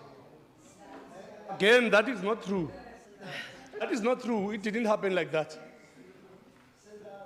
You must allow, you see, Speaker, you must, even if what my statement heads to the Honourable Chief Whip, at least he must be able to allow me to finish my statement. Unfortunately, Honourable Member, the time was up. Less than 1 minute, because I only spoke less than 1 minute. No, And you are Honourable saying Member, I spoke more than 2 minutes. I mean, it's unfair. it's not being unfair, And it's it's actually wrong. just fact. Chief Whip, if you are going to... No. Please, Honourable Member, thank you very Honourable much. Deputy I see the Speaker, Deputy... can you please Order, rule, please. Honourable Deputy Speaker, I'm rising on Rule 62, the reflection on the holders of the office. It's quite clear if there's an issue with the chair that there's a process to be followed. Can you please rule so we can continue? Yeah. Speaker. Honourable Lily. Again, no, Speaker. I will not allow this I have not recognized member. you. I will not allow this member to continuously quote the rules without even elaborating Okay, on Honourable them. Lily, He can't. I have not addressed. He mustn't mislead here. Honourable Lily, you can't just stand up every 2 minutes and take the floor. Okay, this is how it works. You stand up and you wait until I recognize you. It's unfair because they just stand up and speak as and when Honourable they wish. Lily, this is the last time. I'm asking, when you stand up and want to be recognized, stand up and allow me to recognize you. That's what I did. No, you're shouting as you're getting out. No, that's what I did. Please may I ask that you abide the by the howlers, way that the Speaker. I House did the operates. same thing. Okay. Can we move on? I recognize the EFF. You've done? No EFF. All right. I move on and I recognize the DA. Thank you, Madam Speaker. Madam Speaker, living in a home with intact asbestos doesn't necessarily pose a health risk. But when the asbestos material in your home deteriorates over time or become disturbed or damaged, asbestos fibers can be released into the air. Asbestos is a material with lots of staying power. Fibers can stay around for a very long time. Research has conclusively proven that asbestos over time pose a health risk to people. For a long time, asbestos was used for the building of older homes and for roofs as well. And this was the case in a small town on the west coast called Hopetown. A number of families in Hopetown can now live in asbestos-free homes, thanks to the DA-led Saldanha Bay municipality. These families lived in informal accommodation units, which were purchased in 1992 by the former Hopefield municipality and rented to the occupants. The informal accommodation units were initially purchased for a group of 45 families living in Hopefield from the then Spoornet, which is now known as Transnet, and were manufactured from asbestos. To address the serious health risk posed to inhabitants by the asbestos units, the Saldanha Bay municipality set out to help these residents with more suitable living accommodation. The municipality engaged with the Western Cape Provincial Government with the aim to replace the structures with a subsidized low-cost housing project. The project was initially designed to replace the initial 42 asbestos units, but an additional 20 units were added to ensure that residents on the Hopefield housing waiting list could also be accommodated. And I'm happy to say, Madam Speaker, today we can confidently say that those occupants and the children have been freed from the dangers of asbestos. Your time is up. I see the good party. Thank you, Deputy Speaker. It's regretful that the Premier is not here, but obviously we understand why he's not here, and we share those condolences. Last week, the Premier, in his reply, indicated to the House that he would unlock all blockages to affordable housing at Tafelberg and Woodstock, and I welcome that statement that he made. But it would be useful for this House to understand how that is going to happen. The Tafelberg site was earmarked for social housing. The previous cabinet made a decision to sell that site, and the sale of that site is now on review before the Western Cape High Court. So I would request that if a cabinet minister is going to reply in terms of Rule 145.6, that we get some clarity on whether the cabinet is going to rescind its decision around Tafelberg, and if they are going to concede the review and rescind applications. There are two of them before the High Court, one brought by activists and one brought by the Minister of Human Settlements, and those two High Court matters are combined. So is the Cabinet going to rescind their decision and concede that those review and rescind applications before the Western Cape High Court? Thank you. I thank you. I see the ACDP. Deputy Speaker, the ACDP is on record in this House that we oppose the deployment of the Army in our Cape communities. In this House, the Premier said in his reply that the Army is making impact because the previous weekend there was 25 murders. Before the Army was 42 murders, but the past weekend, as was said, there was 46 murders. And again, Khayelitsha is one again of the areas with the most murders. Before that, it was Mitchells Plain and Khayelitsha the previous week. I ask and we urge, the ACDP urge the community safety budget to be increased significantly to make an impact in the communities, and also to resource our community, our police forums, and also our neighborhood watches. The answers is in there. Give the communities more power, give them more resources, and then we'll be able to combat crime. The Army is not the solution. 23 million rand for 3 months is down the drain. I thank you. Thank you. I recognize the ANC.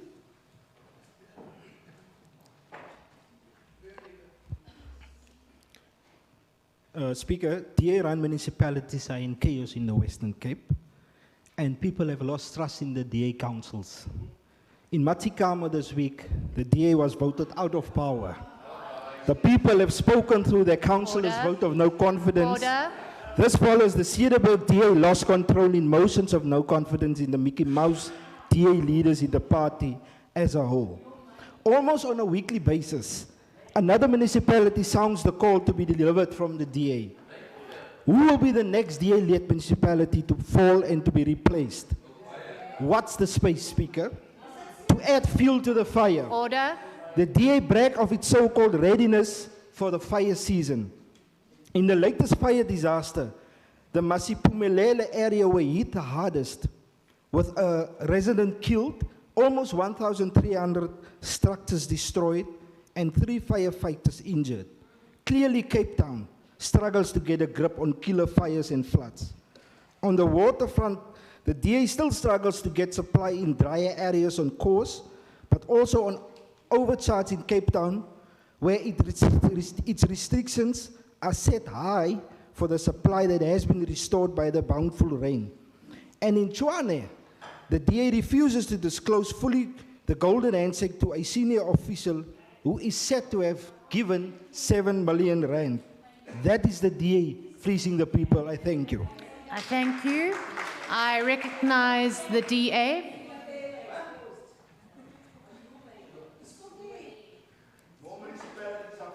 Order. Can you put her microphone on? Honourable Order. Deputy Speaker, fellow South Africans. Recently, Eskom reported a 20.7 billion rand loss for the 2018-19 financial year, its second consecutive multi-billion rand annual loss. This is the national energy supply that is responsible for 95% of South Africa's power. Further, Eskom requires a 59 billion rand bailout over 2 years. We are still waiting on the President's promise that Eskom will be broken up into 3 separate entities. However, the following interventions would empower the communities of the Western Cape to become more energy secure. Firstly, NERSA should remove the cap on tariffs and licensing for the independent power producers, IPPs, that prevent them from producing more than 1 megawatt. Secondly, the National Minister of Energy should approve procurement of electricity for municipalities directly from IPPs so that every community in the Western Cape have the freedom not to use Eskom. Finally, the taxes received by the National Treasury from the Western Cape for Eskom should be reallocated back to our province to ensure that we are able to make energy affordable for all communities in the Western Cape. We are wasting precious money that could have been spent on service delivery. The Western Cape government is bearing the brunt of national government's failures, greed, sloth, and gluttony. By relying on Eskom, we will continuously fear the possibility of children not being able to pass exams due to load shedding. We will continue to fear businesses having to close up shop. We do not need Eskom, Honourable Deputy Speaker. Eskom needs us. Let's bring power to the people. I thank you. Thank you. I recognize, I don't see the Freedom Front Plus, so I recognize Al Jamal. No? Okay, I recognize the DA.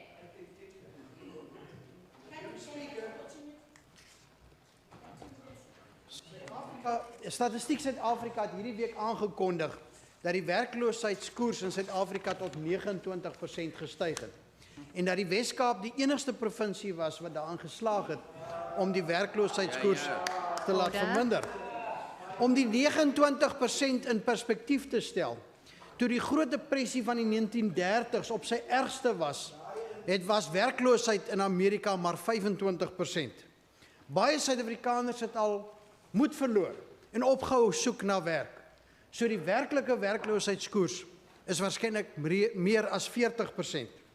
Maar 10 jaar gelede het die nasionale ontwikkelingsplan verskyn en dit ons met 'n klomp hoop vervul. En president Ramaphosa was nogal die ondervoorsitter van daardie paneelkundiges. Hierdie plan spel in detail uit hoe dat die landbousektor onder andere deur sinvolle grondhervorming en staatsbesproeiingsskemas daarin sou kon slaag om 1 miljoen addisionele werksgeleenthede te skep tussen daardie tyd en 2030. Ongelukkig was die implementering van die nasionale ontwikkelingsplan nooit 'n prioriteit van die ANC-regering nie. Kyk maar na die vertragings in die konstruksie van belangrike staatswaterskemas in die Wes-Kaap. Ook die oordrag van grond aan opkomende boere het tot stilstand geknas. Nou is daar 'n nuwe stok in die speek van werkskepping. Planne vir die onteiening van grond sonder billike vergoeding het ernstige implikasies vir ons bankstelsel en die uitbreiding van landbou. So sal die 1 miljoen werkskepingsteiken nooit behaal word nie. Dis duidelik dat die ANC sy rug gedraai het op die armes en werkloses, terwyl die elite met mekaar kompeteer oor die duurste motors, oorseese reise en ministerswonings. En hou dop, grootskaalse onteiening van grond sonder vergoeding sal die korrupsie met grondhervorming en werkloosheid hand oor hand laat toeneem. Dankie. I thank you. Thank you. That concludes the end of the statements. Is there a minister who wishes to respond as contemplated in Standing Rule 145.6? I recognize Honourable Minister Bredell. Thank you, Honourable Deputy Chairperson. Yeah, I want to respond. I want to respond to Honourable Smith's statements on Cederberg. The illegal takeover of the council was rectified by the court, and we're very pleased about that. I really hope that the ANC will bear the brunt of the cost, because it was a cost order against the ANC, Honourable Chairperson. Honourable Chairperson, the takeover of Matsikama, the people will take the pain of the ANC greed. We will see that in future. I can assure you of that. And Honourable Chairperson, we accept it. We accept it because it's a choice. Members, it was a legal takeover, and we have accepted it. Other than Cederberg was an illegal takeover. The ANC, if the ANC can convince the people that they must vote for them, the people will pay the price at the end of the day, and we will see it. We will see it with appointments. We will see it with the promises that will happen over the next month, and we will bring it back to this House. Honourable Deputy Chairperson, on the water, I just want to rectify and want to bring it under the attention of the Honourable Smith that bulk water is a national function. He must read the Constitution. It's a national function. It was the DA-run province, it was the DA-1 province and the DA-run Metu who saved us from a day zero. And we will continue because of a bankrupt National Department of Water and Sanitation. We need to pay the brunt. We will come up with a water plan, a long-term water plan, and because of the inefficiency of the ANC government, we will need to fix all our resources, electricity, sanitation, refuge, etc., because we're going to pay a dear price for the mess that Eskom is in. 59 billion rand. We will, at a later stage, explain to this House how much money that really is. Thank you, Honourable Chairperson. Thank you very much, Honourable Minister. Honourable members, if I can just have your attention before we move on with the business of the day.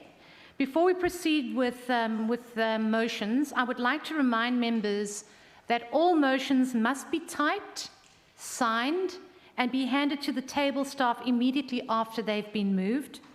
Members must also ensure that all particulars of the people or the organisation you mention in the motion, including addresses, must be provided if you would like any copy to actually go to those persons concerned. So we will now start with move to motions. Are there any motions where notice is given? I see the DA. Thank you, Deputy Speaker. Motion with notice that this House debate the impact of learner numbers on education increasing in the Western Cape and the fact that the equitable share does not make provision for the complete budget to follow the learner to this province. I so move. Thank you. I see the ANC. Thank you, Speaker. I move with notice that the House debates crime and safety in the province. I so move. Thank you. I see the member from Good. Honourable Heron, did you put your hand up? No, sorry. I see the DA.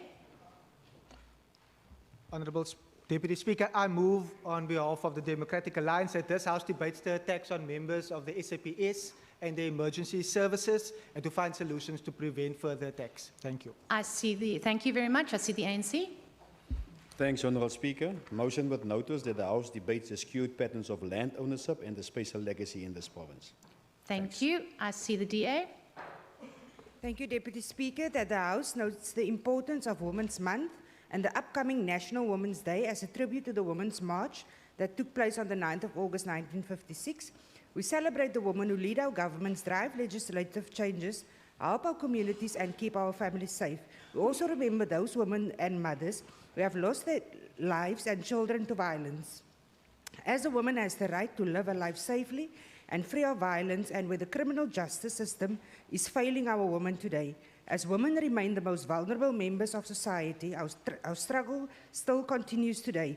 We salute the brave women of our time. I so move. Notice taken. I see the ANC. Thank you, Deputy Speaker. I move with notice that the House notes that the Provincial Department of Health has failed to adhere to the Auditor General's call to address the identified risk of its central database, which does not verify the BBBE status level of suppliers, which it said it would address by the 1st October 2016. Calls on MEC Mbombo to take the House and the emerging business people into confidence that this would be addressed soon and calls for a review of supplier database for all departments to check how many BBBE compliant companies are awarded contracts in the province. I so move. Notice taken. I see the DA.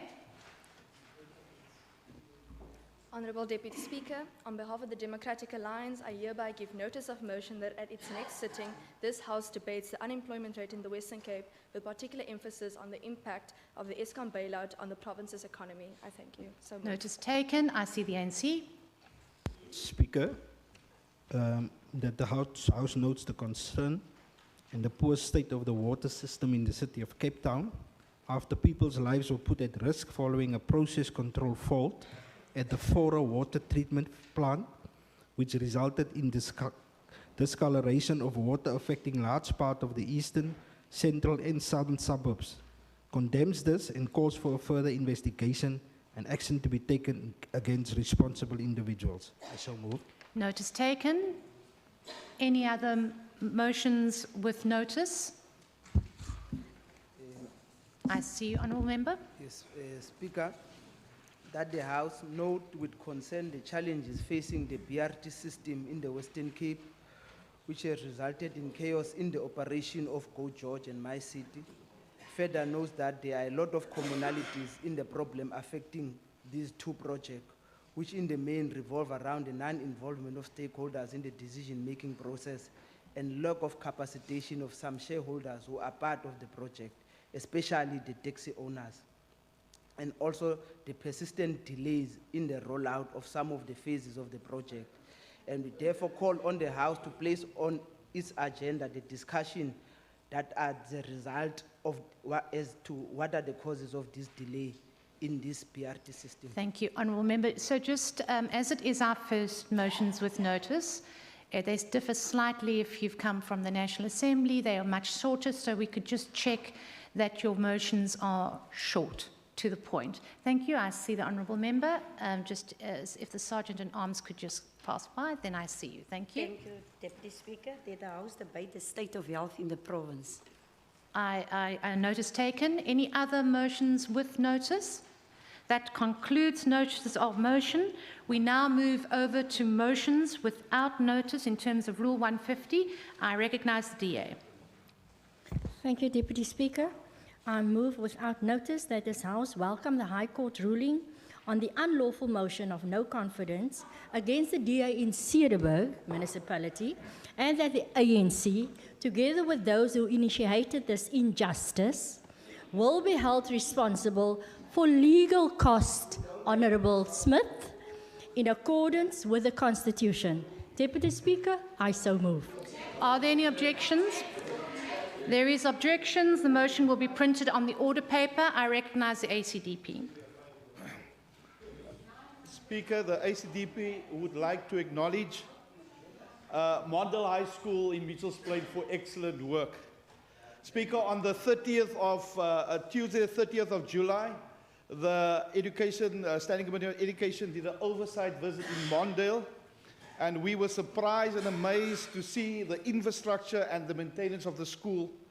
Speaker, the school is doing exceptionally well under the leadership of Principal Mr. Bridgens, and the school has obtained 24 merit awards and has been recognized as the 4th top school in South Africa 2015 by Professor Jonathan Janssen. So the learners also represent the school in various sports codes, very good in soccer, and Springbok colours in various activities. So we want to congratulate them and say well done to Mr. Bridges and his team. Thank you. Thank you. Are there any objections to the motion being moved? If no, it will be printed on the order paper. I recognise the DA. Thank you, Deputy Speaker. Deputy Speaker, I move that this House extend its sincere condolences to the family of Wayne Donovan April, a contract worker who died tragically at the Forest Village Housing Development site on Tuesday, 30th July 2019. We share our deepest sympathies with his wife and family during this difficult time of grief and mourning. I so move. Are there any objections to the motion being moved without notice? No, then objection agreed to. I recognise you, Member. Thank you, Deputy Speaker. Motion without notice that the House notes and commiserates with the family of 30-year-old Anthea Tops, whose body was found inside her home in Beaufort West during early hours of Sunday morning, 20 July. Notes further that Tops' murder follows that one of Samantha May, who was stabbed in the town earlier last month, and no arrests have been made in both cases. Calls for police to expedite investigation into these murders and for urgent interventions to improve safety of women and children in town. Are there any objections to the motion being moved? The motion is agreed to. I recognize the honourable member. Yes. Okay. Thank you, Deputy Speaker. I move without notice that this House congratulates the City of Cape Town after a successful intergovernmental bid, which included national and the Western Cape government, including Netball SA, to host the 2023 Netball World Cup to be played at the Cape Town International Convention Centre. Cape Town will be the first city on the continent of Africa to host this event, and it's a major boost for Netball South Africa. The Netball World will further elevate the sport and plays a vital role in giving hope and opportunities to aspiring future netball stars. Thank you. Are there any objections being moved? No, I recognize that the motion is agreed to. I recognize you, member, first, and then I know member Mackenzie is after.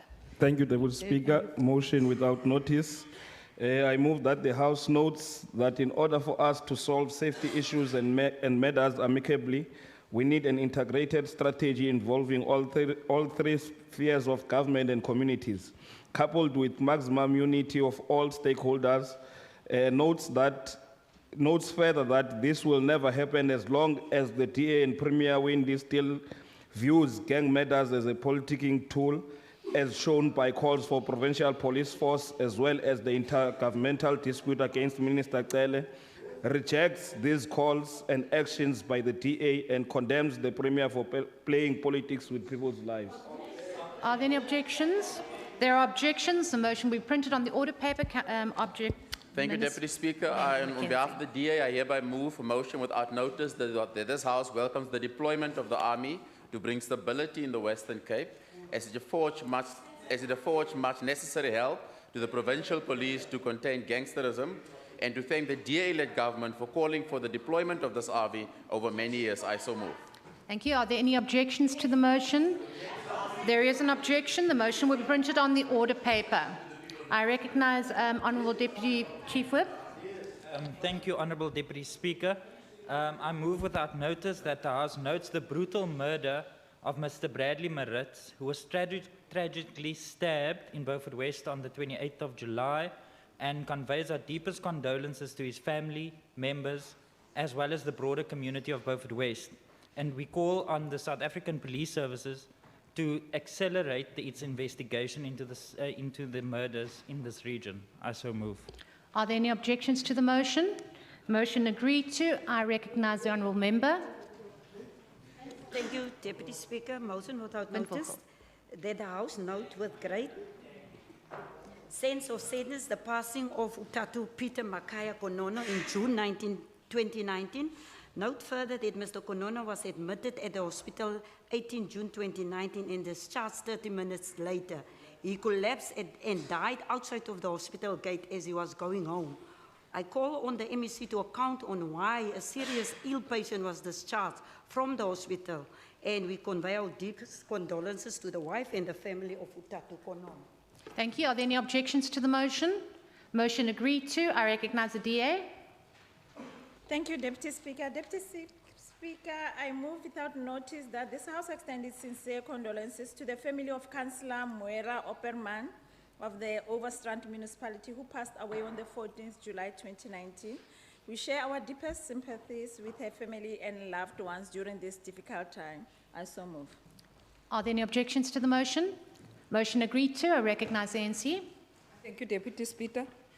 Motion without notice that the House notes and congratulates Kuma Matsaluka from Nyanga, who has been selected in the top 16 of Miss SA, and support calls by Nyanga community and Cape Townians in general for Premier Windy and MEC Mare and her department to provide all the necessary support to this jewel of Cape Town on her request to be crowned Miss SA 2019. I so move. Are there any objections to the motion? Motion agreed to. I recognize the DA. Yes. Thank you, Madam Speaker. Madam Speaker, I hereby move without notice that this House notes that One, dam levels in the Western Cape have increased significantly following the good rainfall recently. Our largest dam, Theewaterskloof, climbed 8.6% in the past week to reach 61.7% of its capacity. 3, the City of Cape Town dam are now 72% full. 4, the latest average levels for dams across the Western Cape is 56%. This House wishes to acknowledge and express its appreciation to the people of the Western Cape for the continued efforts to conserve and save the precious resource. I so move. Are there any objections to the motion? Motion agreed to. I'm going to move one over to the ANC, and then I'll come back to the DA. Thank you, Deputy Speaker. Motion without notice. I move that the House notes with concern that a provincial survey on substance abuse conducted in 2011 found that 66% of learners in the Western Cape used alcohol. Notes further that while the provincial government is allowing sale of alcohol in schools, over 50 learners were found to have used alcohol and drugs between January and June, and 13 learners were expelled, and supports calls for another high school survey looking at adolescent risk behavior now that alcohol is sold in schools. I so Thank you. I recognize that there are objections. The motion will be printed on the order paper. I recognize the DA, whoever stands up first. Speaker, you must just say who you're recognizing, Deputy Thank Speaker. you, Deputy Speaker. I know, yes. The honourable member has been on behalf waiting of a the long DA, time. that the House congratulates the Western Cape's traffic police on their innovative use of technology such as computer-aided accident and driver fatigue analysis, the installation of cameras in patrol vehicles, and the rollout of handheld scanners to verify drivers and vehicle licenses, all in its endeavours to improve road safety. I so move. Are there any objections to the motion? The motion is agreed to. I recognize. There you go, honourable member. Thank you, Deputy Speaker. Motion without notice. I move that the House notes that thousands of learners missed out of the first school term in the province this year.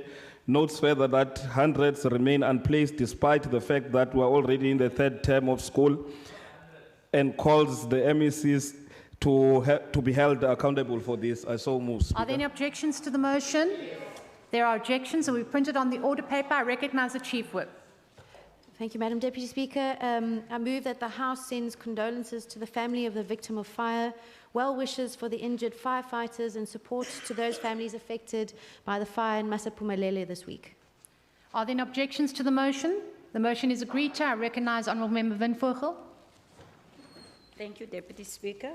Motion without notice that the House notes that Adelaide class and a hypertension patient almost died when she was given wrong prescription by a pharmacist at the day hospital. Note further that following a 2-day use of the medication, she was always sleepy and could not walk or breastfeed a child, who at this point was also getting sick. Condemns gross negligence by the healthcare workers in the province, and call for an urgent investigation and remedial action to be taken against workers in question. Are there any objections to the motion? The motion is agreed to. I recognize the Honourable Member Mackenzie. Thank you, Deputy Speaker. On behalf of the Democratic Alliance, I hereby move a motion without notice that this House commends the DA-led Western Cape government for once again having the lowest expanded unemployment rate in South Africa. Further encourage the Western Cape government to continue with the excellent programs, initiatives to create the right environment for more job-creating opportunities. I so move. Thank you. Are there any objections to the motion? The motion has objections, and we printed on the order paper. Honourable Member Barnes. Thank you, Deputy Speaker. Motion without notice that the House notes with concern the high number of women and children that have died in the province in the past 12 months. Notes further that while carnage continues unabated, the Department of Social Development has not yet drafted the program of action to end child and women murders as mandated by the Provincial Cabinet, and calls for Premier to take action against the MEC and for rigorous interventions to end of child murders in the province. I so move. Are there any objections to the motion? There are objections. The motion will be printed on the order paper. I recognize the Honourable Deputy Chief Whip. Thank you, Honourable Deputy Speaker. A motion without notice that the House extends its sincerest condolences to the family of Mr. Maxwell Swartland, Executive Assistant to the previous Deputy Speaker, Mr. Piet Pretorius. Mr. Swartland was an instrumental addition to the running of this legislature and we honor his life and the work he performed in the best interests of all of the people of this province. We share our deepest sympathies with his family and loved ones during this difficult time. I so move. Thank you. Are there any objections to the motion? Motion agreed to. I recognize the ANC. There we go. Honourable Member. Speaker, a motion without notice that the House notes the implosion of the DA continues in municipalities across the province following another successful motion of no confidence in a DA mayor and speaker in Matsikama, and notes further that a motion of no confidence that was submitted on the 19th of July and signed by 8 out of 15 councillors saw the DA removed from power at a full council meeting on 30 July 2019. This takes a moment to congratulate the African National Congress and the UD in support with the EFF for taking over the leadership of the embattled Matsikama municipality. I so move. Any objections to the motion? Objections. The motion be printed on the order paper. I see the Honourable Bosman. Honourable Deputy Speaker, on behalf of the Democratic Alliance, I hereby move a motion without notice. Order, members. I can't hear. I hereby move a motion without notice that this House notes that the Western Cape Provincial Parliament hosted a successful Western Cape Youth Parliament in Cape Town on the 27th of July 2019 with 40 delegates from towns across the province. That the House further notes that the Western Cape Provincial Parliament hosted a successful Take a Girl Child to Work Day initiative on the 31st of July, sponsored by SALC, with 25 girl children from Trafalgar High School in Cape Town, and commend the delegates in both programs for their robust engagement on the various topics that were pertinent to the youth of the Western Cape community, including crime, youth unemployment and education. That this House encourages more frequent engagement with the young people and the Western Cape Provincial Parliament, and caution community members and organizations to exercise restraint in bringing children to committee meetings during school hours outside of formal and prescribed programs, as this interrupts their schooling. And we congratulate the Parliamentary Executive for hosting these successful programs. And we thank SALC for their sponsorship. Thank you. Members, may I just remind you that motions are short and succinct, and if we, as I've said and I've cautioned earlier, if we can for the next sitting, please make sure that that is adhered to. I move over to, are you on again? Honourable Member Barnes, I hear you. As I recognise you, then I recognise you. I thank you, Deputy Speaker. Motion without notice that the House notes that today marks the beginning of the Women's Month, which is used to commemorate the 9th of August 1956 Women's March against draconian apartheid pass laws. Notes further that many women in province are still trapped in the triple challenges of poverty, unemployment and inequality, and there are no government plans for women development, and calls on the provincial government to prioritize women development and introduce pro-women program. I so move. Thank you. Any objections?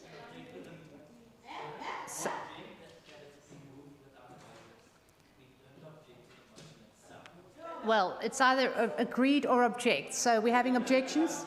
Objections. The motion will be printed on the order paper. I recognise Honourable Bartman, and then I recognise Honourable Lilly. Order. Honourable Deputy Speaker, on behalf of the Democratic Alliance, I hereby Honourable members, please.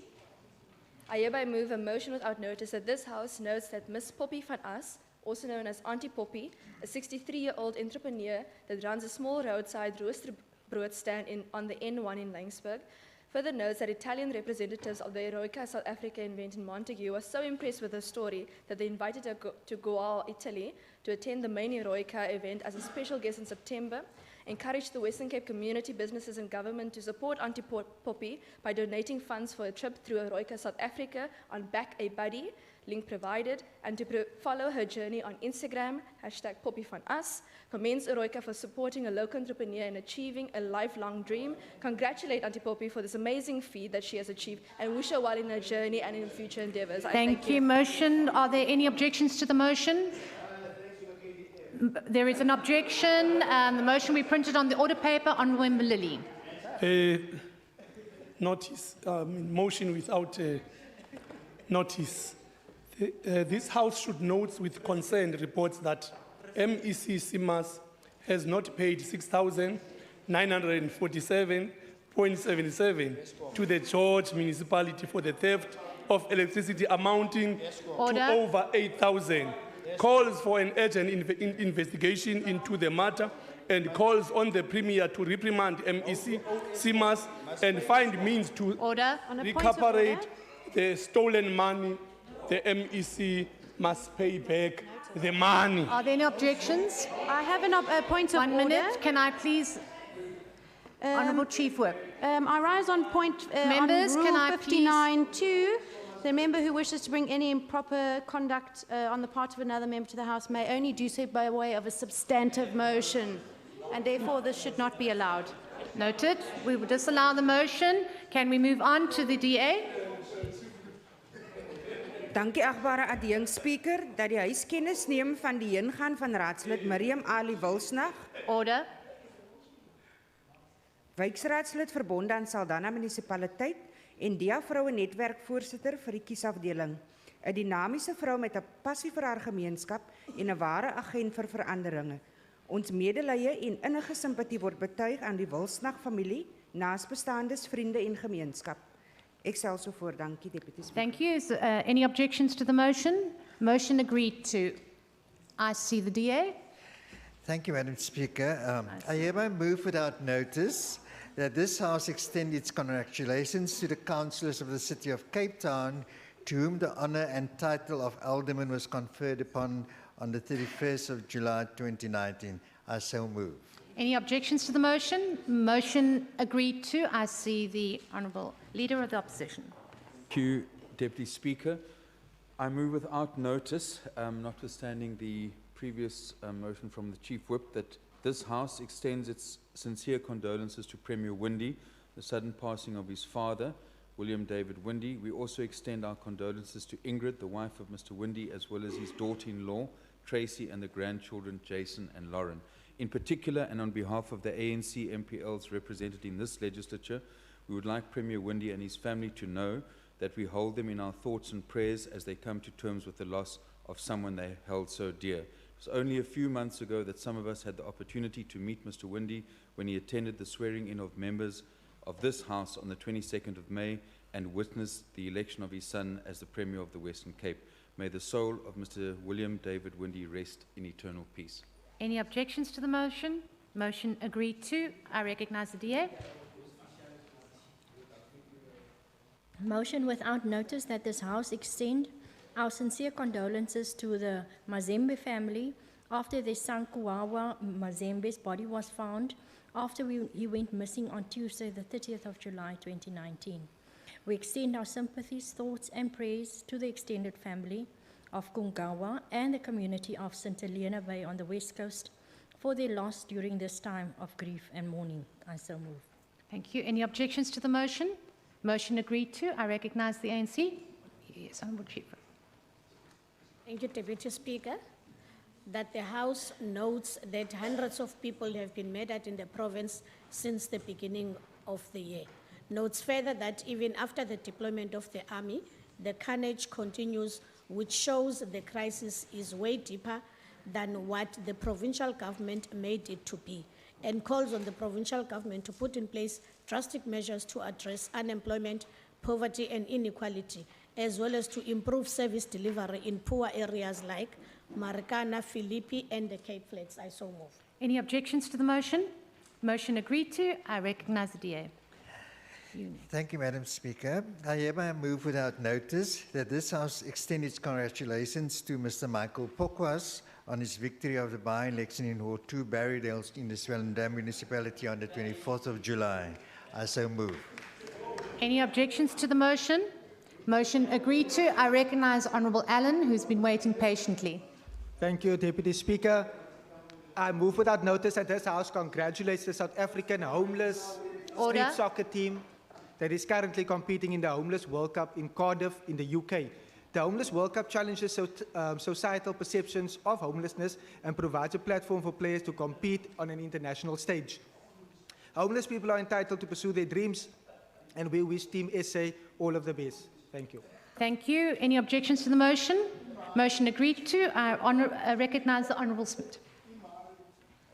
Speaker, a motion without notice that the House notes with concern that over 1,200 of Masipulelele residents have been displaced by a fire which gutted over 256 structures in informal settlement on Sunday night, leaving one person dead.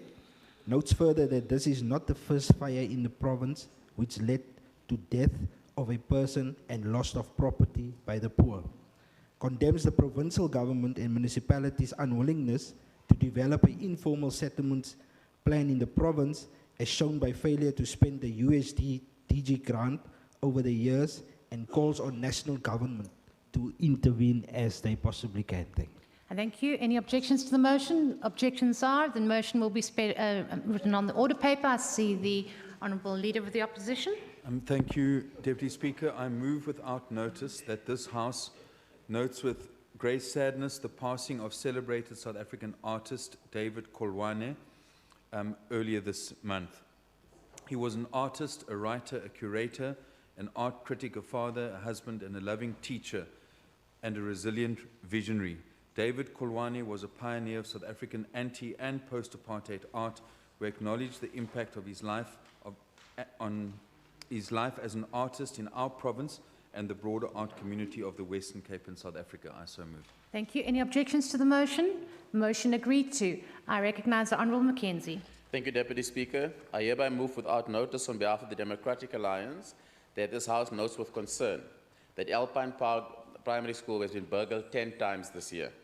The damage done to the schools can be replaced, but the emotional damage done to learners whose school project has been damaged is immeasurable. We call on communities to stop buying stolen goods and work with police to bring these culprits to book. I so move. Thank you. Any objections to the motion? Motion agreed to. I recognise Deputy Chief Whip. Thank you, Honourable Deputy Speaker.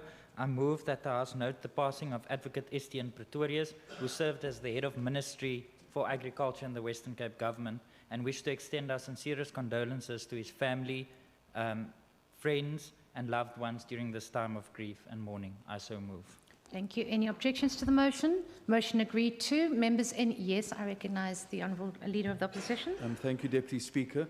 I move without notice that this House, noting the appointment of former Premier Helen Zille to the Institute of Race Relations, and believing, one, that it has now become obvious that the Institute of Race Relations has become an effective faction of the Democratic Alliance, representing the right-wing Liberals who have resisted the attempts by some in the Democratic Alliance to advance the redress and employment equity imperative, and believing, two, that the former Premier will continue to wage an ideological battle within the DA, thus abusing her position in the Institute of Race Relations, therefore resolves to call on all funders of the Institute of Race Relations to investigate the abuse of IRR funds for factional DA purposes waged from within the Institute of Race Relations. Thank you. Any objections to the motion? The motion has objections and we print it on the order paper. Honourable Smith. Order. Thank you, Deputy Speaker. I motion without notice that this House conveys our deepest condolences to the family of Neville Delport in Van Rensburg, whose mother passed on last week, Miss Sophia Delport. I so move. Thank you. Any objections to the motion? Motion agreed to. Are there any other motions without notice? Yes, Honourable Member Philander. Baie dankie, agbare Deputy Speaker, dat die huis kennis neem van die tragiese heengaan van 'n gesin van 4, oorledene Stewart Klaasen 29, Keris Titus 30, Miguel Titus 14 en Chadley Titus 3, woonagtig te Chicago woonbuurt in Parel Oos, wat in die oggendure van Sondag 21 Julie 2019 in 'n brand omgekom het. Ons hiermee ons medelee en simpatie oordra aan die Klaasen en Titus families, hul naasbestaandes, vriende en gemeenskap. Ek stel so voor. Thank you. Are there any objections to the motion? Motion agreed to. Any other further motions without notice, members? That concludes the business of the day. If the House can please rise and just wait before the procession returns.